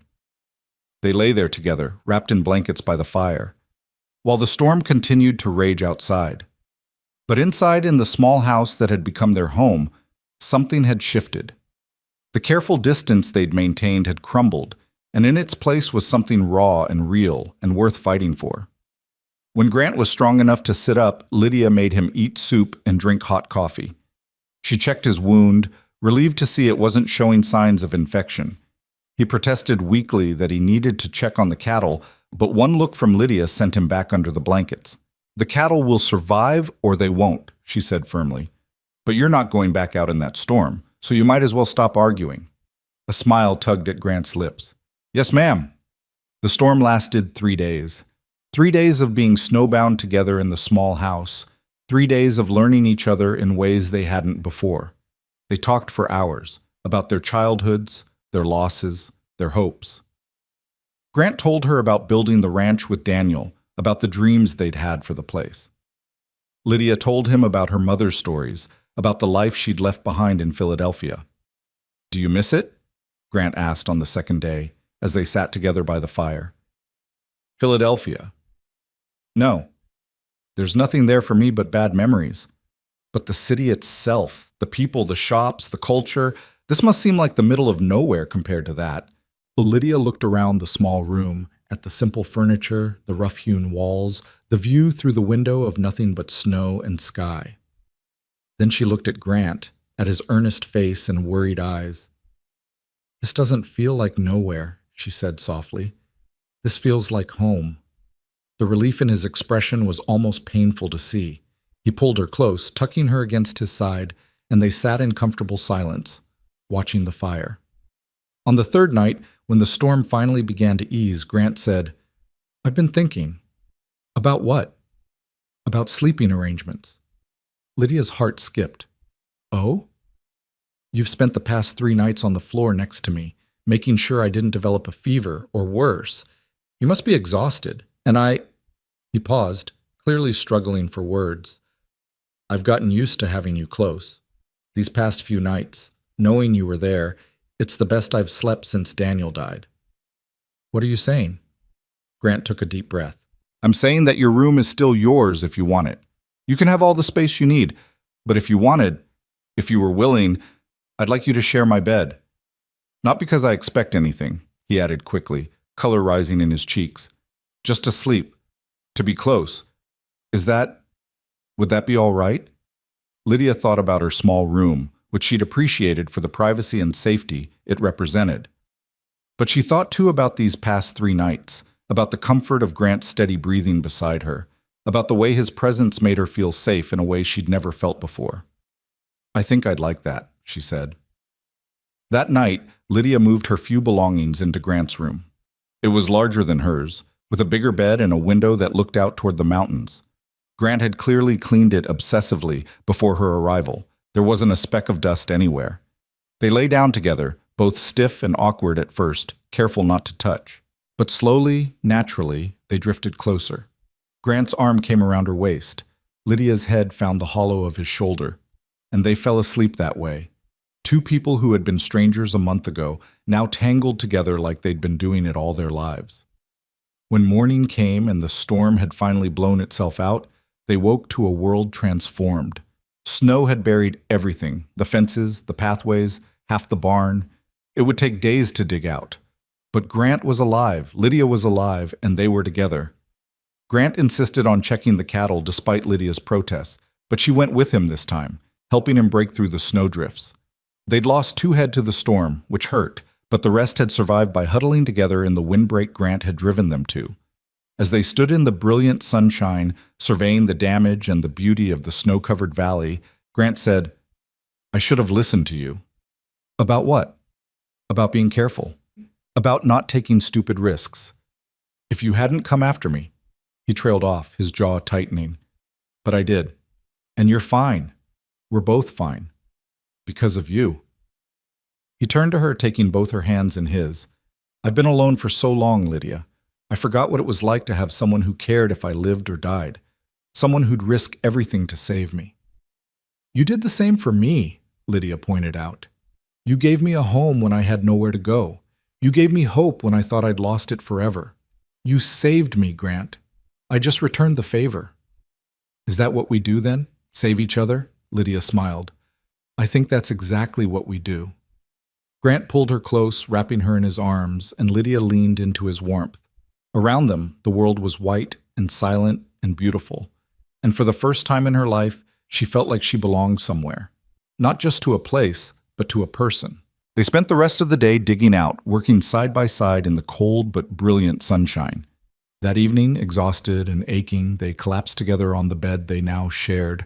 Grant ran his fingers through Lydia's hair, gently working out the tangles. "Tell me about your mother," he said softly. "What was she like?" So Lydia told him about her mother's laugh, about the way she'd sung while doing housework, about her kindness and her strength. And when she was done, Grant told her about his own mother, about Daniel, about all the people they'd loved and lost. They shared their grief like they'd shared the blankets during the storm, wrapping it around both of them, making it something they could carry together instead of alone. "I wish they could have met you," Grant said, his voice rough with emotion. "Daniel especially. He would have liked you. He always said I needed someone who could match my stubborn streak." "I wish I could have met them too. Your mother sounds like she was wonderful." She was. She used to say that the measure of a person wasn't in what they had, but in what they'd give up for the people they loved. Grant's arms tightened around Lydia. "You nearly gave up your life for me. I don't know how to thank you for that." "You don't have to thank me. You just have to promise me you'll be more careful from now on." "I promise, no more going out in storms alone, no more taking stupid risks." He pressed a kiss to the top of her head. "No more doing anything that might take me away from you." Lydia tilted her head back to look at him. "Grant?" "Yes?" "I think I'm falling in love with you." She felt him go very still, then his hand cupped her face, tilting it up so he could see her eyes in the firelight. "You think?" he asked, his voice barely a whisper. "No, I know I'm falling in love with you."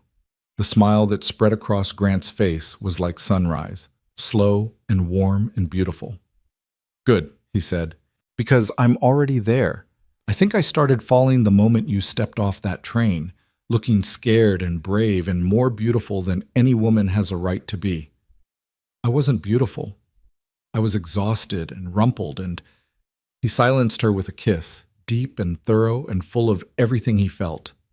When he pulled back, they were both breathing hard.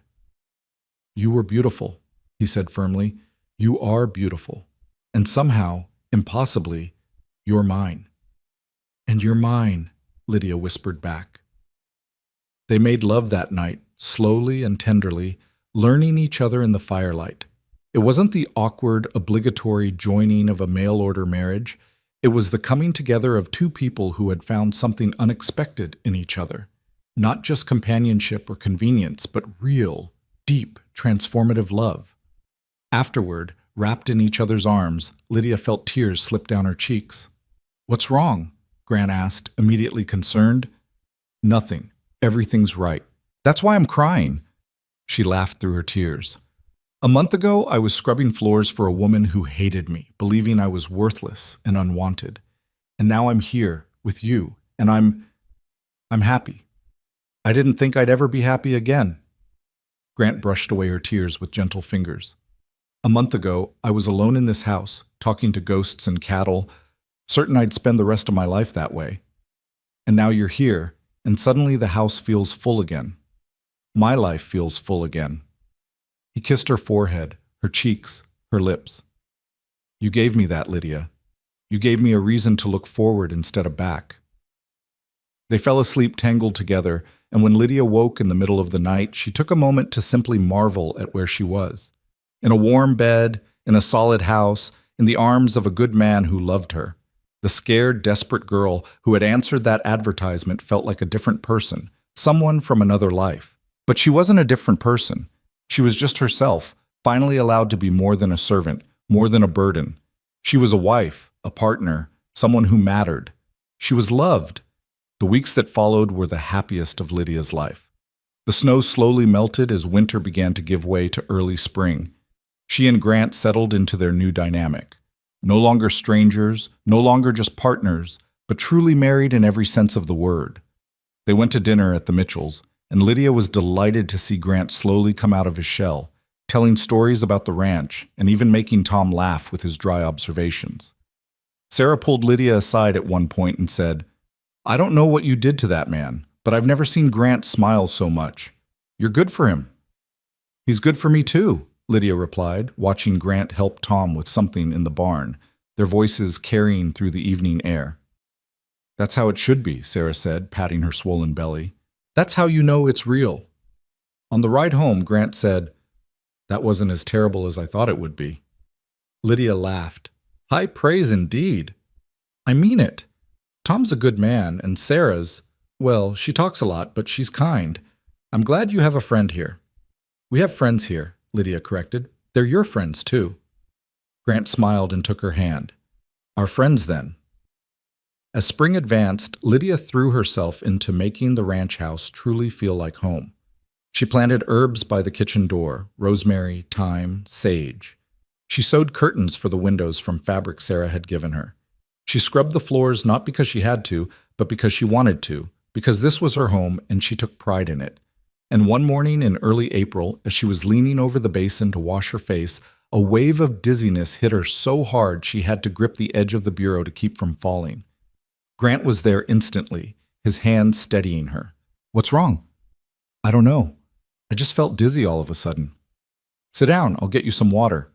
But as Lydia sat on the edge of the bed, another realization hit her, and her hand went instinctively to her stomach. She was late, more than 2 weeks late. Lydia? Grant knelt in front of her, concern etched on his face. Should I get the doctor from town? No, I don't think... I think I might be... She couldn't finish the sentence, afraid to say it out loud, afraid it might not be true. Understanding dawned in Grant's eyes. You think you might be pregnant? Lydia nodded, not trusting her voice. For a long moment, Grant just stared at her. Then, slowly, a smile spread across his face. The kind of smile that started small and grew until it lit up his entire being. Really? You really think so? I don't know for sure, but the signs... She took his hand and placed it on her still flat stomach. I think there might be a baby. Grant's hand trembled under hers. When he looked up, there were tears in his eyes. A baby, he whispered. Our baby. And then, without warning, the smile vanished. His face went white, and he pulled his hand back as if burned. Grant, what's wrong? But he was already standing, backing away from her, his expression shifting from joy to terror in the space of a heartbeat. My mother, he said, his voice hollow. My mother died giving birth to me. Lydia felt her heart stop at those words. She watched Grant's face drain of color, watched him wrap his arms around himself as if trying to hold something inside that was threatening to break free. I was born, and she died, he continued, his voice shaking. The midwife said the bleeding wouldn't stop. My father held me once, then handed me to a neighbor and didn't look at me again for 3 days. He blamed me for her death. Maybe he was right to. Grant, no. I killed her, Lydia, my own mother, and now you're... He couldn't finish, his hands clenching into fists at his sides. What if the same thing happens to you? What if I lose you? Lydia stood on unsteady legs and crossed to him, taking his face in her hands and forcing him to look at her. Listen to me. Your mother's death was not your fault. You were a baby. Babies don't kill their mothers. Sometimes childbirth is just dangerous and terrible things happen. But what if the sun doesn't rise tomorrow? What if the ranch burns down? What if 1,000 other terrible things happen? She kept her voice steady, even though her own fear was rising to meet his. We can't live our lives afraid of what might happen, Grant. We can only deal with what is happening. And what is happening is that you're pregnant with my child, and you could die because of it. The raw pain in his voice nearly broke her. Lydia pulled him close, wrapping her arms around him as he shook.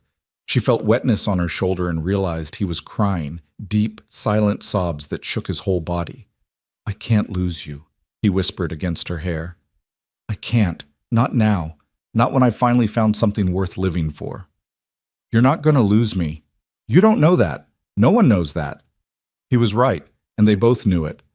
Women died in childbirth all the time, especially out here on the frontier where doctors were scarce and help was far away.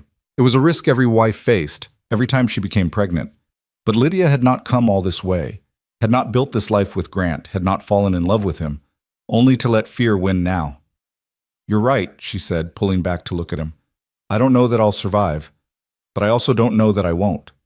And I refuse to spend the next several months living in fear of what might happen. This baby, our baby, is a blessing, Grant, a gift, and I intend to fight with everything I have to bring it safely into this world. But if something goes wrong, then we'll deal with it together, just like we dealt with the storm, just like we've dealt with everything else.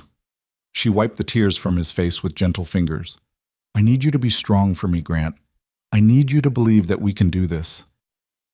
He searched her face, and she saw the war raging inside him, the love he felt for her battling against the terror of losing her, the joy of a child fighting with the ghost of his mother's death.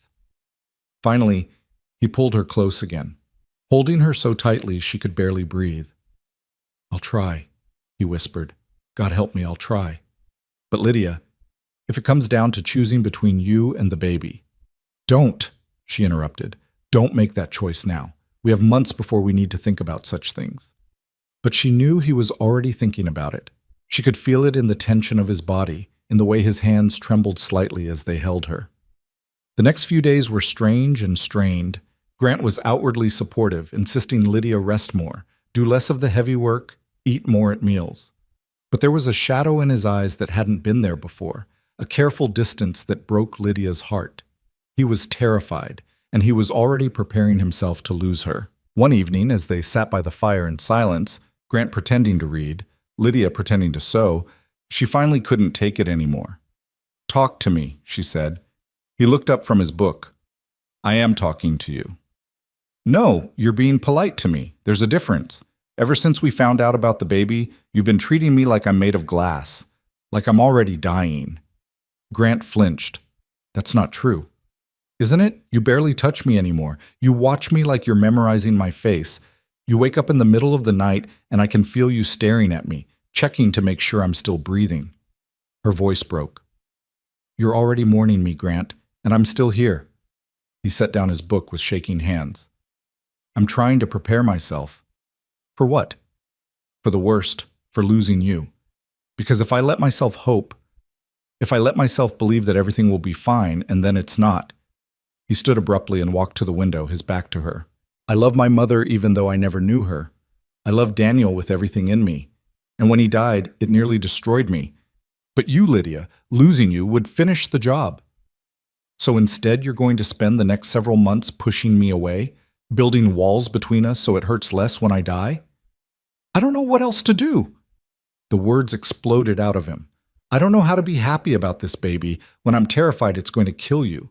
I don't know how to be the supportive husband you need when every time I look at you, all I can see is my mother bleeding to death while my father screamed for help that came too late. Lydia set aside her sewing and went to him, wrapping her arms around him from behind. She felt him stiffen, then slowly relax into her embrace. I'm scared too, she admitted quietly. I'd be foolish not to be. But I'm also happy, Grant. Terrified and happy at the same time. Because we're going to have a baby. A child who's half you and half me. A child who might have your eyes and my mother's smile. A child who will grow up in this beautiful place with parents who love them and each other. If you survive. When I survive, she corrected firmly. I'm strong, Grant. Stronger than you think. I survived my mother's death. I survived 6 years with Aunt Margaret. I survived a 4-day train journey to marry a stranger. I survived that storm to save your life. I'm not going to let childbirth beat me. Grant turned in her arms, and she saw hope warring with fear in his eyes. You promise? I promise to fight. I promise to do everything in my power to come through this safely. That's all I can promise. He pulled her close, burying his face in her hair. It has to be enough, he whispered. It has to be. Over the following weeks, Grant slowly emerged from his fear, though Lydia could see him still struggling with it. He threw himself into preparing for the baby with an almost manic energy, building a cradle out of smooth pine wood, adding a room onto the house for the nursery, stockpiling supplies in case they got snowed in when the baby came. Grant, the baby isn't due until November, Lydia pointed out one day as he hauled in yet another load of firewood. That's 7 months away. I know, but I want to be ready. I want everything to be perfect. What he meant, Lydia understood, was that he wanted to control what he could, since he couldn't control whether she lived or died. She tried to be patient with him, but it was exhausting being treated like an invalid when she felt perfectly fine. The morning sickness passed after a few weeks, and aside from being tired more easily, she felt healthy and strong. One afternoon in late May, Sarah Mitchell came to visit, her own belly huge and round. She was due any day now. She took one look at Grant hovering anxiously while Lydia tried to hang laundry and shook her head. "Grant Mercer, go find something to do that's not watching your wife like she's about to shatter. I'm just helping. You're smothering her is what you're doing. Now go on. Lydia and I need to talk woman things, and you'll just be in the way." Grant looked torn between relief at being dismissed and reluctance to leave Lydia alone. Lydia gave him an encouraging nod, and he finally trudged off toward the barn. "Men," Sarah said, shaking her head as she lowered herself carefully onto the porch bench. "They go to pieces when their wives are expecting. Tom was the same way with our first. Wouldn't let me lift anything heavier than a spoon." "Grant's terrified I'm going to die," Lydia said quietly. "His mother died giving birth to him." "Ah." Sarah's expression softened with understanding. "That explains it. Poor man. And poor you, having to deal with his fear on top of your own." I am scared," Lydia admitted, "but I'm trying not to let it consume me. Grant's doing enough of that for both of us." "Well, let me ease your mind a little. I've had 3 babies, and I'm about to have a 4th. It's not easy, and it's not painless, but it's not the death sentence men seem to think it is. Most women come through it just fine." "Most isn't all." "No," Sarah agreed. "But living isn't guaranteed for any of us. You could get kicked by a horse tomorrow, or catch pneumonia, or any number of things. We can't live in fear of dying, or we'll never really live at all." Lydia felt tears prick her eyes. "That's what I keep trying to tell Grant." "Then keep telling him. And in the meantime, let him build his cradles and stockpile his firewood. It makes him feel like he's doing something useful. Just don't let him wrap you in cotton and put you on a shelf." They talked for hours that afternoon, about pregnancy, about childbirth, about what to expect and how to prepare. Sarah's frank, practical approach to the whole thing made Lydia feel better than all of Grant's anxious hovering ever could. "The most important thing," Sarah said as she prepared to leave, "is to have someone with you who knows what they're doing. A good midwife can make all the difference. There's a woman about 15 miles from here, Mary Two Feathers. She's Arapaho, and she's delivered more babies than anyone in 3 counties. She helped me with my last 2, and I swear by her. Do you think she'd come help me? I'm sure of it, especially if you send for her ahead of time. She lives with her grandson in a small cabin near Copper Creek. I'll draw you a map." When Grant came in that evening, Lydia told him about Mary Two Feathers. "I've met her," Grant said, surprising Lydia. "Her grandson's horse went lame about 2 years ago, and I helped them get it home. Good people. If Sarah trusts her, that's good enough for me. I'd like to send her a message. Let her know when the baby's expected and ask if she'd be willing to help. I'll ride out there tomorrow." "Grant, it's a 15-mile ride. I'll ride out there tomorrow," he repeated firmly. "If it means you'll have someone who knows what they're doing when the time comes, I'll ride 100 miles. True to his word, Grant left at dawn the next morning. He returned late that evening with good news. Mary Two Feathers had agreed to come when Lydia's time arrived, provided they sent word at least a few days in advance if possible. She also said, Grant added, looking uncomfortable, that women carrying their first child should walk a lot in the later months. It helps with the birth, so you should keep active, not rest all the time like I've been making you do. Lydia hid a smile. I'll do my best. As spring turned to summer, Lydia's belly began to swell in earnest. She felt the baby move for the first time in June, a flutter like butterfly wings that made her gasp and press her hand to her stomach. "Grant!" she called, and he was there instantly, anxiety written all over his face. "What's wrong?" "Nothing's wrong. Give me your hand." She placed his palm on her belly and waited. A moment later, the baby moved again, and Grant's eyes went wide. That was the baby. He stared at her stomach in wonder, his whole face transforming. Our baby. Our baby, Lydia confirmed. Grant sank to his knees in front of her, pressing his forehead against her belly. Lydia ran her fingers through his hair, feeling the tension drain out of him for the first time in weeks. "I want this," he whispered. "God help me. I want this baby so much." I just want you more. Then have faith that you can have both. Over the following months, as Lydia's belly grew rounder and the baby's movements grew stronger, something shifted in Grant. He was still worried. She could see it in the way he watched her, in the preparations he continued to make, but there was joy there too now. Joy in feeling the baby kick, joy in building the cradle and the small wooden toys he carved by firelight, joy in placing his hand on Lydia's belly and talking to the child growing inside her. "You're going to love it here," he told her stomach one evening in late summer. "The mountains, the sky, the space to run and play. Your mother and I will teach you everything, how to ride a horse, how to read, how to be kind and strong." "And stubborn," Lydia added with a smile. "Between the two of us, this child doesn't stand a chance of being anything but stubborn." Grant laughed and kissed her belly, then her lips. "I love you," he said. "Both of you." "We love you too." In September, news came that Sarah Mitchell had safely delivered a baby boy. Grant and Lydia visited a week later, and Lydia held the tiny infant with a mixture of wonder and terror. "He's so small," she whispered. "You were that small once," Sarah said, looking exhausted but radiant. "So was Grant, believe it or not." "I don't believe it," Lydia said, looking at her large husband. The visit reassured Grant somewhat. Sarah had come through the birth healthy and strong, and the baby was thriving. Maybe, his eyes seemed to say, maybe it would be all right. But as October arrived and Lydia's due date drew nearer, Grant's anxiety returned with a vengeance. He barely slept, starting at every sound Lydia made. He rode to Mary Two Feathers' cabin twice to confirm she would come, bringing gifts of dried meat and flour to ensure her goodwill. "Grant, you're going to wear yourself out," Lydia said one evening as he paced the main room for the 100th time. "I can't help it. What if the baby comes early?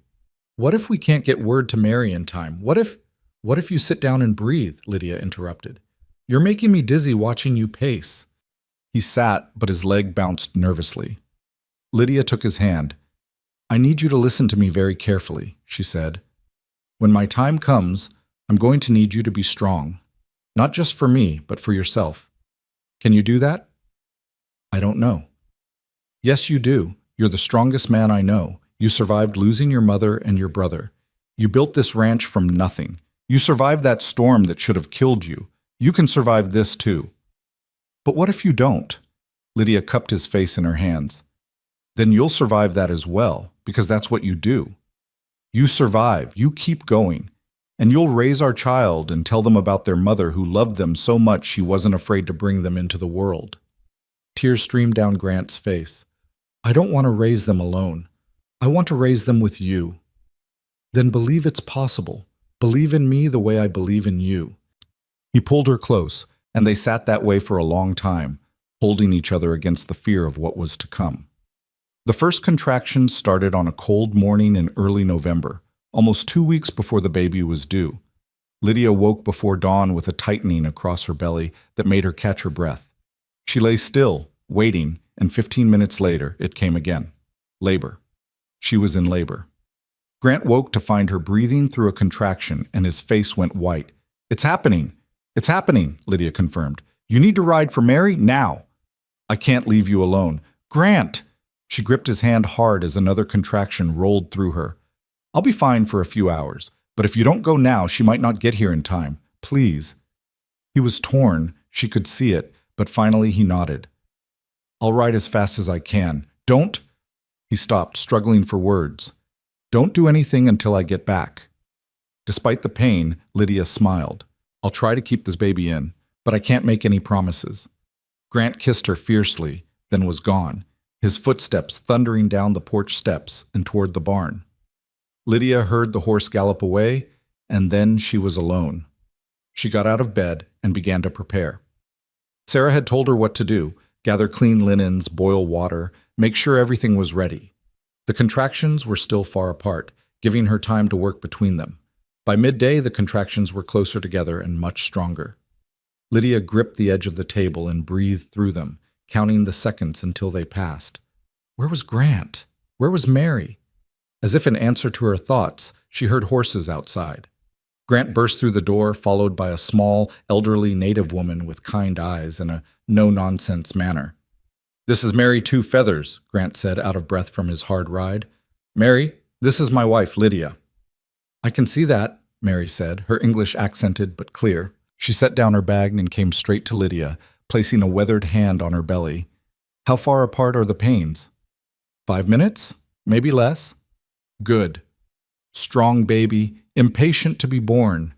She looked at Grant, who was hovering anxiously. You did well to fetch me. Now I need you to bring water, lots of it, and gather all the clean linens you have. Grant nodded and hurried to comply. Mary guided Lydia to the bedroom and helped her into a clean nightgown. First baby? Mary asked. Yes. It will take time, maybe many hours. You must be patient and strong. She met Lydia's eyes. Your man is very afraid. His mother died in childbirth? Yes. He was the baby. Mary nodded, understanding. Then we will show him that not all births end in death. Now, let me check you. The hours that followed were the longest and hardest of Lydia's life. The contractions grew stronger and closer together until they seemed to blend into one continuous wave of pain. Mary was there through all of it, checking on Lydia, giving her sips of water, helping her change positions. Grant stayed too, despite Mary's suggestion that he might want to wait outside. I'm not leaving her, he said firmly. Then make yourself useful. Hold her hand. Give her something to squeeze when the pain comes. So Grant sat beside Lydia, letting her grip his hand so tightly he lost feeling in his fingers. He wiped her face with cool cloths. He whispered encouragement even though his own face was pale with fear. You're doing so well, he told her. So strong. I love you so much. Lydia wanted to respond, but another contraction seized her, and all she could do was cry out. Night fell. The contractions were coming constantly now, giving Lydia no rest between them. She was exhausted, drenched in sweat, certain she couldn't continue. I can't, she gasped. Grant, I can't do this. Yes, you can, he said fiercely. You're the strongest person I know. You can do this. The baby is coming soon, Mary said, checking again. 1 more hour, maybe less. When I tell you to push, you push with everything you have. 1 more hour felt like an eternity, but Lydia held on. She held Grant's hand and looked into his eyes and drew strength from the love she saw there. Push now, Mary commanded. Lydia pushed with everything she had, screaming with the effort, again and again, until she thought she might die from the pain and exhaustion. Then suddenly, shockingly, the pressure released. A thin, angry wail filled the room. A girl, Mary announced, holding up a tiny, red-faced infant. You have a daughter. Lydia fell back against the pillows, sobbing with relief and joy. Grant stared at the baby like he'd never seen anything so miraculous. Mary cleaned the infant quickly and efficiently, then placed her on Lydia's chest. Lydia looked down at her daughter, so small, so perfect, and felt her heart expand in a way she hadn't known was possible. Hello, she whispered. Hello, little one. The baby stopped crying and looked up at her with dark, unfocused eyes. Grant leaned over them both, tears streaming down his face. She's perfect, he breathed. She's absolutely perfect. 10 fingers, 10 toes, strong lungs, Mary said with satisfaction. A healthy baby, and the mother as well, too. The bleeding is normal. You both did good work. Grant looked at Mary with such profound gratitude that the older woman's stern face softened. Your mother would be proud, she said quietly. You have broken the curse of fear. This is a new beginning. After Mary cleaned up and made sure both mother and baby were stable, she prepared to leave. Grant tried to pay her, but she waved him off. You helped my grandson when you didn't have to. This is my way of repaying that kindness. She looked at the small family, Grant and Lydia, and the baby. You have a good life ahead of you. Cherish it. She left with her grandson, who had been waiting patiently outside, and Grant and Lydia were alone with their daughter. What should we name her? Lydia asked, watching the baby sleep on her chest. Grant was quiet for a long moment. Grace, he finally said. Because she's a gift we don't deserve. Grace Rowan Mercer, after your mother. Lydia felt tears well up. It's perfect. They lay there together, Grant, Lydia, and baby Grace, as the night deepened around them. Outside, the first snow of winter was beginning to fall, but inside the small house, Everything was warm and safe and full of love. "You did it," Grant whispered, his hand gently touching Grace's tiny head. "You kept your promise. You survived." "We survived," Lydia corrected. "All three of us." Grant kissed her forehead, then Grace's, his tears falling on both of them. "I was so afraid of losing you that I almost forgot to be grateful for having you. I won't make that mistake again." "Good, because we're going to be together for a very long time." "Promise?" "I promise." As Grace made small, sleepy sounds between them, Grant and Lydia looked at each other with wonder. They had been strangers 6 months ago, a desperate girl fleeing abuse and a lonely man seeking companionship. They had come together out of necessity, not love, but necessity had grown into something real and deep and worth fighting for. They had saved each other in more ways than one, from loneliness, from fear, from the ghosts of their pasts. And now they had created a future together, one that was sleeping peacefully on Lydia's chest. "Tell me about your mother," Grant said softly. "I want Grace to know about the woman she's named for." So Lydia told him stories late into the night, about Rowan, the kind-hearted, about her laugh and her strength and her love. And Grant listened, memorizing every word so he could tell them to Grace when she was older. Outside, the snow continued to fall, blanketing the valley in white. Inside, a family that had been built from hope and desperation and love settled in for their first night together, whole and safe and finally home. The first weeks with Grace were a blur of sleepless nights and constant feeding, of learning the difference between her hungry cry and her tired cry, of marveling at every tiny yawn and stretch. Lydia was exhausted in a way she'd never been before, but it was a good exhaustion, the kind that came from pouring yourself into something precious and worthwhile. Grant was transformed. The man who had been so terrified of losing Lydia was now utterly devoted to both his wife and daughter. He changed diapers without complaint, walked the floors with Grace when she was fussy, sang her silly songs in his deep, rumbling voice that somehow always calmed her. "You're a natural," Lydia said one evening, watching him rock Grace to sleep. "I'm terrified every second that I'm doing something wrong," Grant admitted. "But I love her so much it hurts. Is that normal?" "I think that's exactly what being a parent is." As December arrived and the snow deepened around the ranch, they settled into a rhythm. Lydia nursed Grace while Grant handled the outdoor chores. Then he would take the baby so Lydia could rest or cook or simply sit by the fire and remember what it felt like to have two free hands. One particularly cold afternoon, there was a knock at the door. Grant opened it to find Sarah Mitchell standing there with a basket, her own baby bundled against her chest. "I know it's freezing, but I had to come see this miracle baby I've been hearing about," Sarah said, stamping snow off her boots. "Tom told me you rode like a demon to fetch Mary 2 feathers. Said he'd never seen anyone push a horse that hard." "I would have ridden through hell itself if it meant keeping Lydia safe," Grant said simply, taking Sarah's coat. Sarah's eyes softened as she looked at him. "You know, when you first placed that advertisement, people in town said you were foolish. Said no decent woman would answer it, that you'd either get no response or end up with someone looking to take advantage of you." "They were wrong," Grant said, glancing at Lydia. "They were very wrong. You got exactly what you asked for, someone with a heart that wished to be loved." Sarah smiled. "And I'd say you kept your end of the bargain, too. I've never seen two people more devoted to each other." Over tea, Sarah told them about life with 4 children, about the chaos and the joy and the constant exhaustion. She admired Grace, pronounced her perfect, and gave Lydia advice on everything from teething to diaper rash.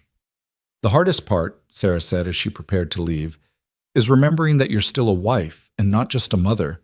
It's easy to pour everything into the baby and forget about each other. Don't make that mistake." After she left, Lydia thought about those words. It was true that all her energy had been focused on Grace. She and Grant still slept in the same bed, but they were so exhausted they simply collapsed into it each night. They hadn't really talked, hadn't connected the way they used to. That evening, after Grace was finally asleep in her cradle, Lydia found Grant sitting by the fire staring into the flames. "What are you thinking about?" she asked, settling beside him. "How different everything is from a year ago.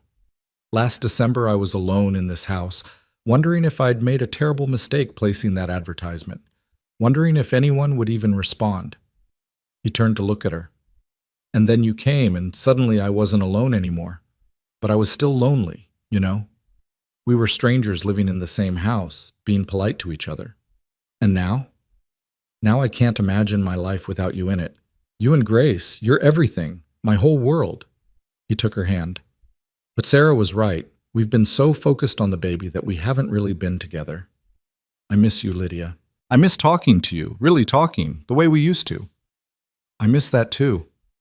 Lydia leaned her head on his shoulder. Tell me something. Anything. Something I don't know about you. Grant was quiet for a moment, thinking. When I was a boy, maybe 8 or 9, I used to climb to the top of this hill near our farm. I'd sit there for hours, looking out at the horizon, dreaming about all the places I'd go someday. I wanted to see the ocean, to travel to big cities, to have adventures. He smiled ruefully. Instead, I ended up on a cattle ranch in the middle of nowhere, doing the same work every day. Do you regret it? Not even a little. Because somewhere along the way, I realized that adventure isn't about going places or seeing things. It's about who you're with. And being here with you and Grace, that's the greatest adventure I could ask for. Lydia lifted her head to kiss him, soft and slow. I love you. I love you too. More than I thought it was possible to love anyone. They sat together in comfortable silence, listening to Grace's small snuffling sounds from the cradle. Outside, the wind howled and the snow fell, but inside they were warm and safe and together. Lydia?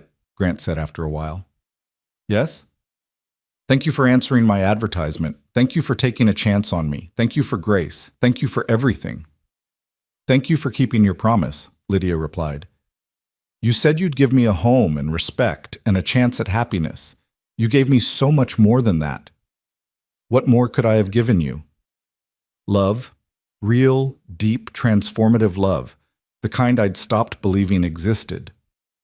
Grant pulled her closer, and they stayed that way until Grace woke for her next feeding, demanding attention with lusty cries. As winter deepened and the new year arrived, life on the ranch found its pattern. Grace grew bigger and more alert, her dark eyes following Lydia and Grant around the room. She smiled for the first time in late January, and Grant nearly cried with joy. She smiled at me, he kept saying. Did you see? She really smiled. I saw, Lydia assured him, laughing at his excitement. But not everything was easy. One February morning, Lydia woke to find Grace burning with fever. The baby was listless and crying weakly, and Lydia felt panic rise in her chest. Grant, she called, trying to keep her voice steady. Something's wrong with Grace. He was there instantly, pressing his hand to Grace's forehead. His face went pale. How long has she been like this? I don't know. She was fine when I fed her a few hours ago, but now... Lydia's voice broke. What if it's serious? What if... Don't, Grant said firmly, though she could see the fear in his eyes. Don't go there. We'll handle this. He was already pulling on his coat. I'll ride for the doctor in Stillwater. That's 6 miles, and there's a storm coming. I don't care if there's a blizzard. Our daughter needs a doctor. He kissed Lydia's forehead, then Grace's.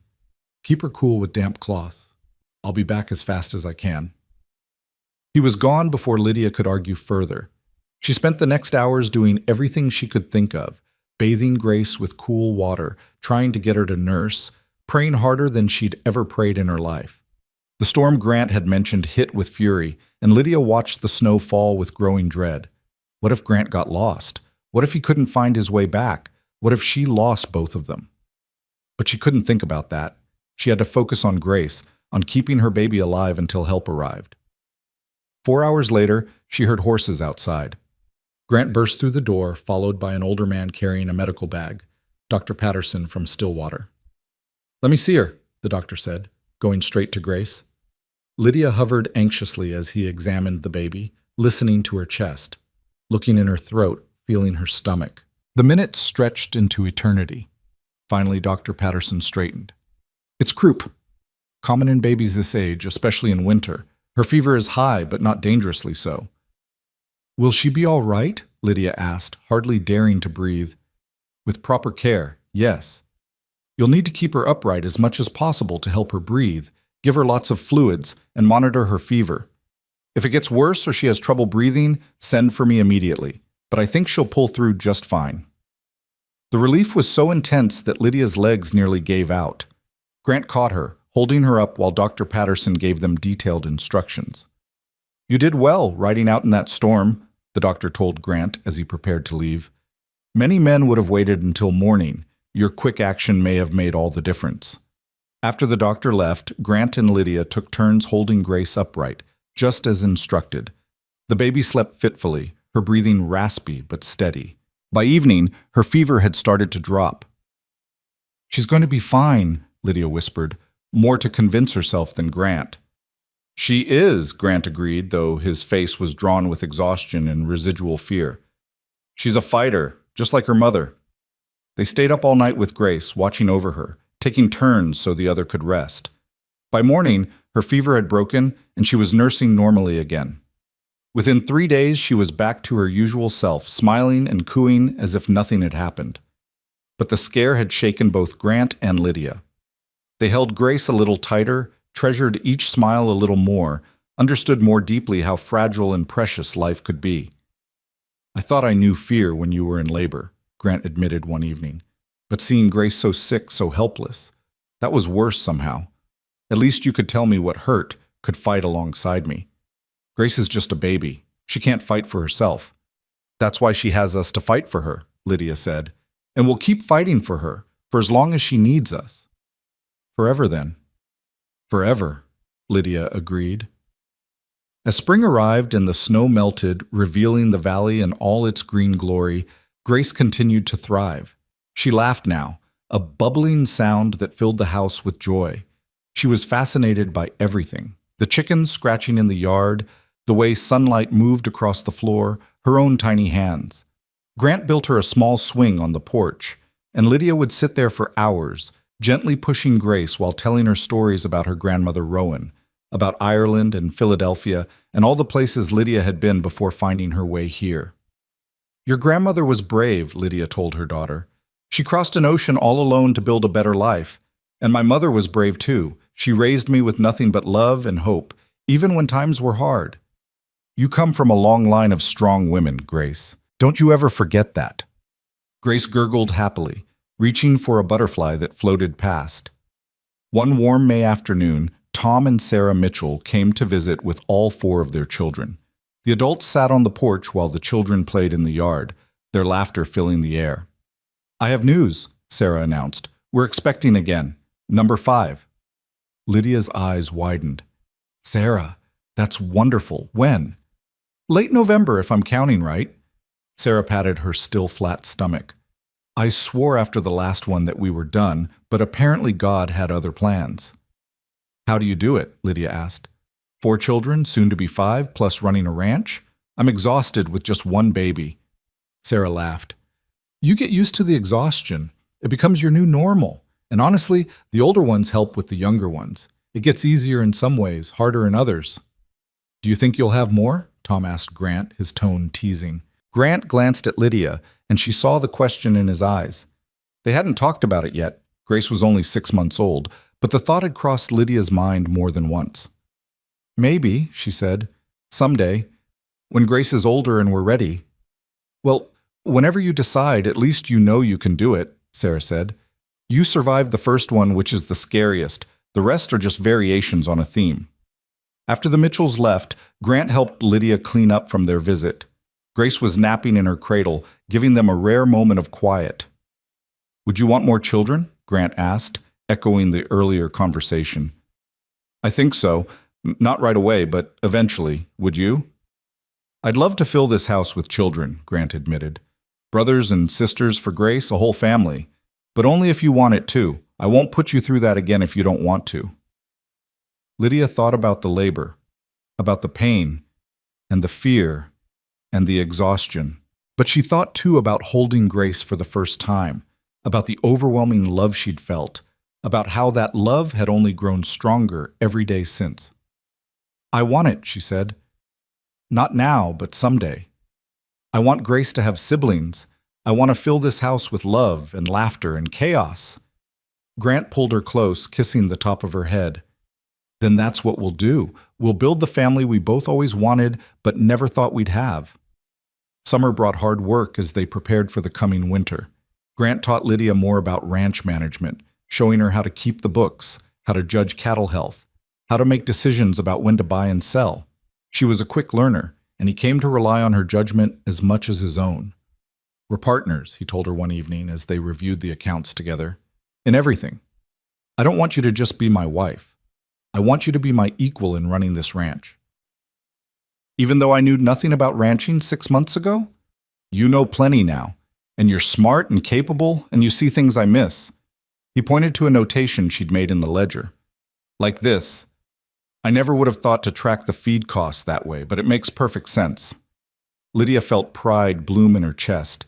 She'd never been valued for her intelligence before, never been treated as an equal partner in anything. With Aunt Margaret, she'd been a servant.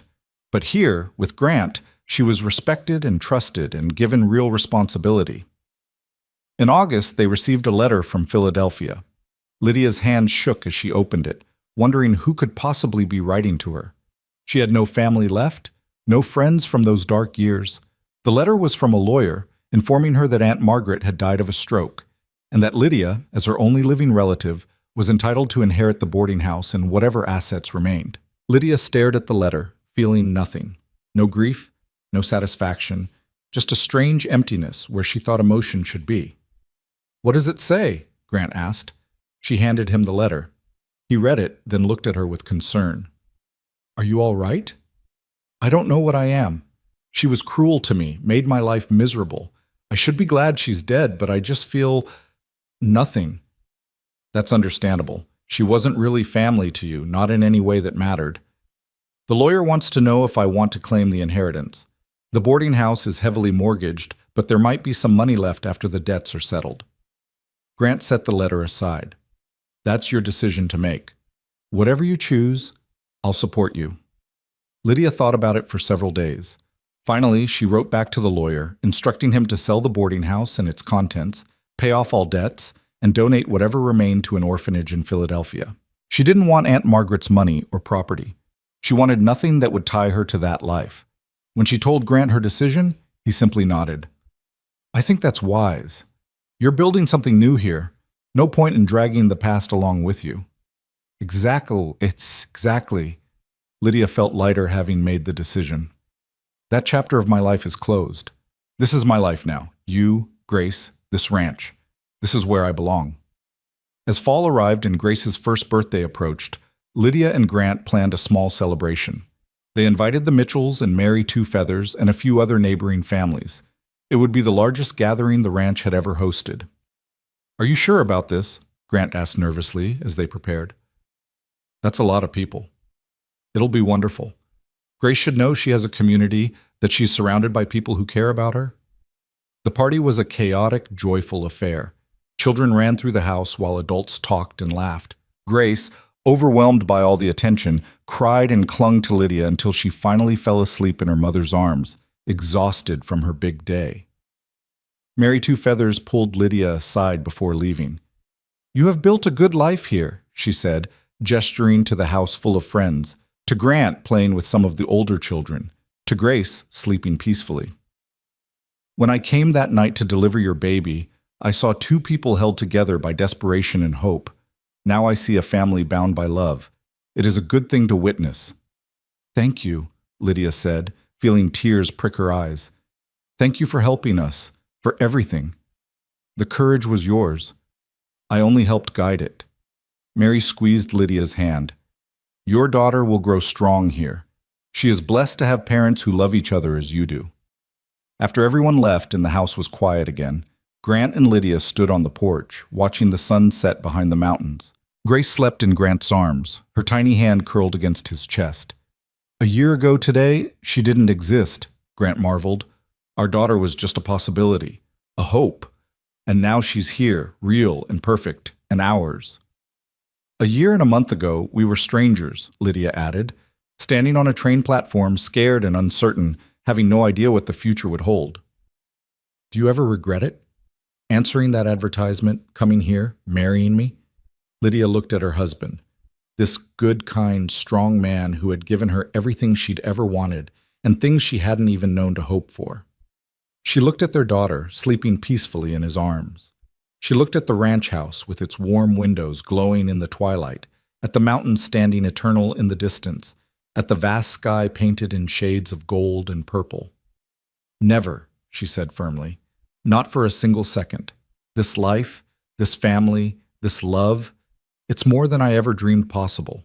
Grant shifted Grace to one arm so he could pull Lydia close with the other. I placed that advertisement asking for someone with a heart that wished to be loved. But what I found was so much more than that. I found my best friend, my partner, the love of my life. I found you. And I found home, Lydia whispered. Not just a place, but a person. You're my home, Grant, you and Grace. They stood there as darkness fell, three people who had found each other against all odds, who had built something real and lasting from nothing but hope and determination. The mountains stood silent witness, as they had for millennia, as they would for millennia more. But tonight, in this small valley, in this modest ranch house, a family stood together, complete, content, and deeply, profoundly loved. 2 years later, Lydia gave birth to a son they named Daniel, after Grant's brother. The labor was easier this time, though no less intense, and Grant was calmer, his faith in Lydia's strength having been proven once already.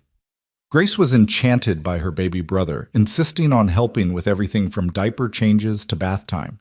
She sang to him the same silly songs Grant had sung to her, and Lydia's heart swelled watching her children together. "We're a family," Grace would announce proudly to anyone who would listen. "Mama and Papa and me and baby Daniel." "That's right," Lydia would agree, smoothing her daughter's dark hair. "We're a family." The ranch prospered. Grant's careful management and Lydia's sharp mind for numbers meant they slowly expanded, buying more land, increasing their herd.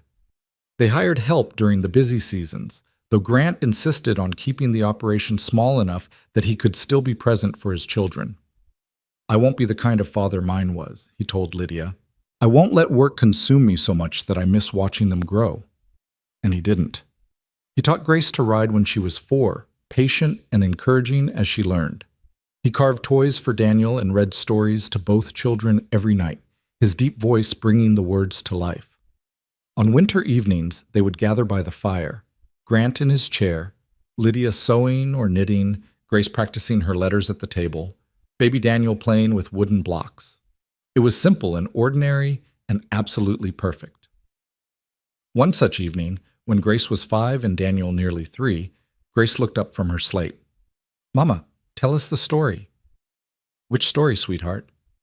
"The story of how you and Papa met. You promised you'd tell us when we were old enough." Lydia glanced at Grant, who smiled and nodded. Their children were old enough now to understand, at least in simple terms. "Well," Lydia began, setting aside her knitting, "once upon a time, there was a girl who was very sad and very lonely. She lived in a big city far away from here, and she didn't think she'd ever be happy again." "Why was she sad?" Grace asked. "Because she'd lost the people she loved most, and she was living with someone who was very unkind to her.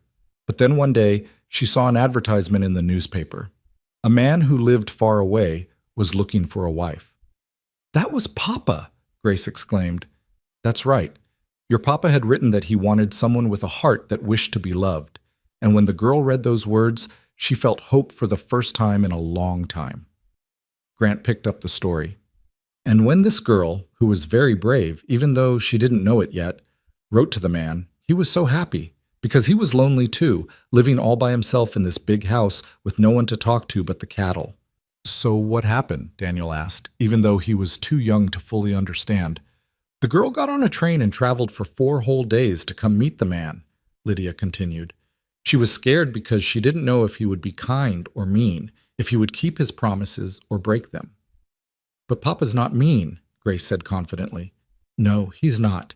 And when the girl, who was your mama, met your Papa, she saw that he was good and kind and honest. So they got married, even though they barely knew each other." "And then they fell in love?" Grace asked, romantic even at 5. Grant and Lydia exchanged a smile. "Not right away," Grant admitted. "At first we were both a little scared of each other. We were polite and careful, like two people dancing around each other, trying not to step on toes. But slowly, Lydia said, we started to see each other, really see each other. And we realized that we liked what we saw. Your papa was kind and strong and made me feel safe. And I tried to make him happy and take care of him. And then there was a big storm, Grant said, his voice growing serious. The worst storm I'd ever seen. I went out to take care of the animals, but I got hurt. And your mama, even though I'd told her to stay inside where it was safe, she came out into that storm to find me. Was she scared? Grace asked, eyes wide. Terrified, Lydia admitted, but I was more scared of losing your papa than I was of the storm. So I found him in the snow and dragged him back to the house. Mama saved Papa's life, Grant said, pulling Lydia close. And that's when we both realized that what we had wasn't just a convenient arrangement. We really loved each other. And then they had me, Grace announced. Well, that came a little later, Lydia said, laughing. But yes, eventually we had you and then your brother, and now we're all here together. And we'll always be together, right? Grace asked, a hint of worry in her voice. Always, Grant promised. Your mama and I love each other very much, and we love you and Daniel more than anything in the whole world. We're a family, and families stick together. Satisfied, Grace returned to her letters while Daniel went back to his blocks. Lydia leaned against Grant's shoulder, and he wrapped his arm around her. That's not quite how I remember it, he whispered in her ear. Oh? What did I leave out? The part where I fell so hard for you I could barely think straight. The part where every time you smiled at me I felt like I could conquer the world. The part where I thanked God every single day that you answered my advertisement. I left those parts out because they're just for us, Lydia whispered back. Some things are too precious to share, even with our children. Grant kissed her temple.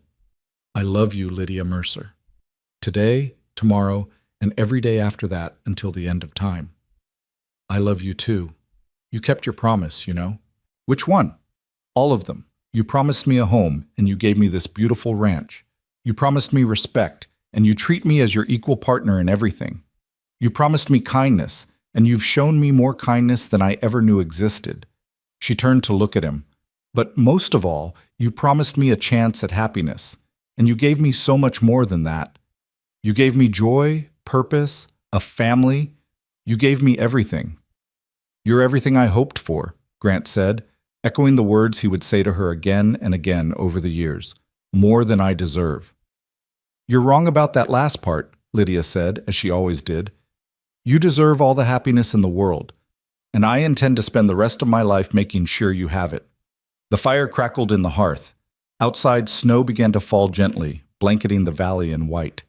Grace's pencil scratched across her slate as she practiced forming letters. Daniel hummed tunelessly to himself, lost in the simple pleasure of stacking blocks. And Grant and Lydia sat together watching their children, marveling at the life they'd built from nothing but an advertisement and a leap of faith. She was no longer a maid, no longer a burden, no longer an unwanted girl scrubbing floors in a Philadelphia boarding house. She was a wife, a mother, a partner, a woman who was loved and valued and cherished. Grant was no longer a lonely rancher talking to ghosts, no longer a man haunted by his brother's death and his mother's fate. He was a husband, a father, a man who had found his purpose in loving and being loved. They had saved each other in the most fundamental way, not from death or danger, though they'd done that too, but from loneliness and despair and the terrible belief that they were unworthy of love. And in saving each other, they had built something beautiful and lasting. Not a fairy tale with a perfect ending, but a real life with all its challenges and joys, its fears and triumphs, its ordinary moments of grace. This was their story, a story of courage and hope, of taking risks and reaping rewards, of love that grew slowly from the seeds of desperation into something strong enough to weather any storm.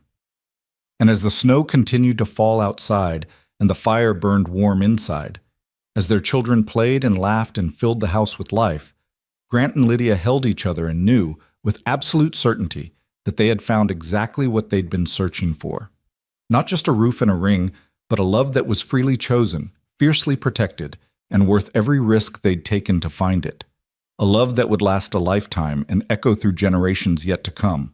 A love that began with a simple advertisement and a desperate girl's hope, and grew into something neither of them could have imagined in their wildest dreams.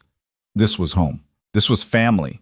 This was love in its truest, deepest, most transformative form. And it was theirs, now and forever.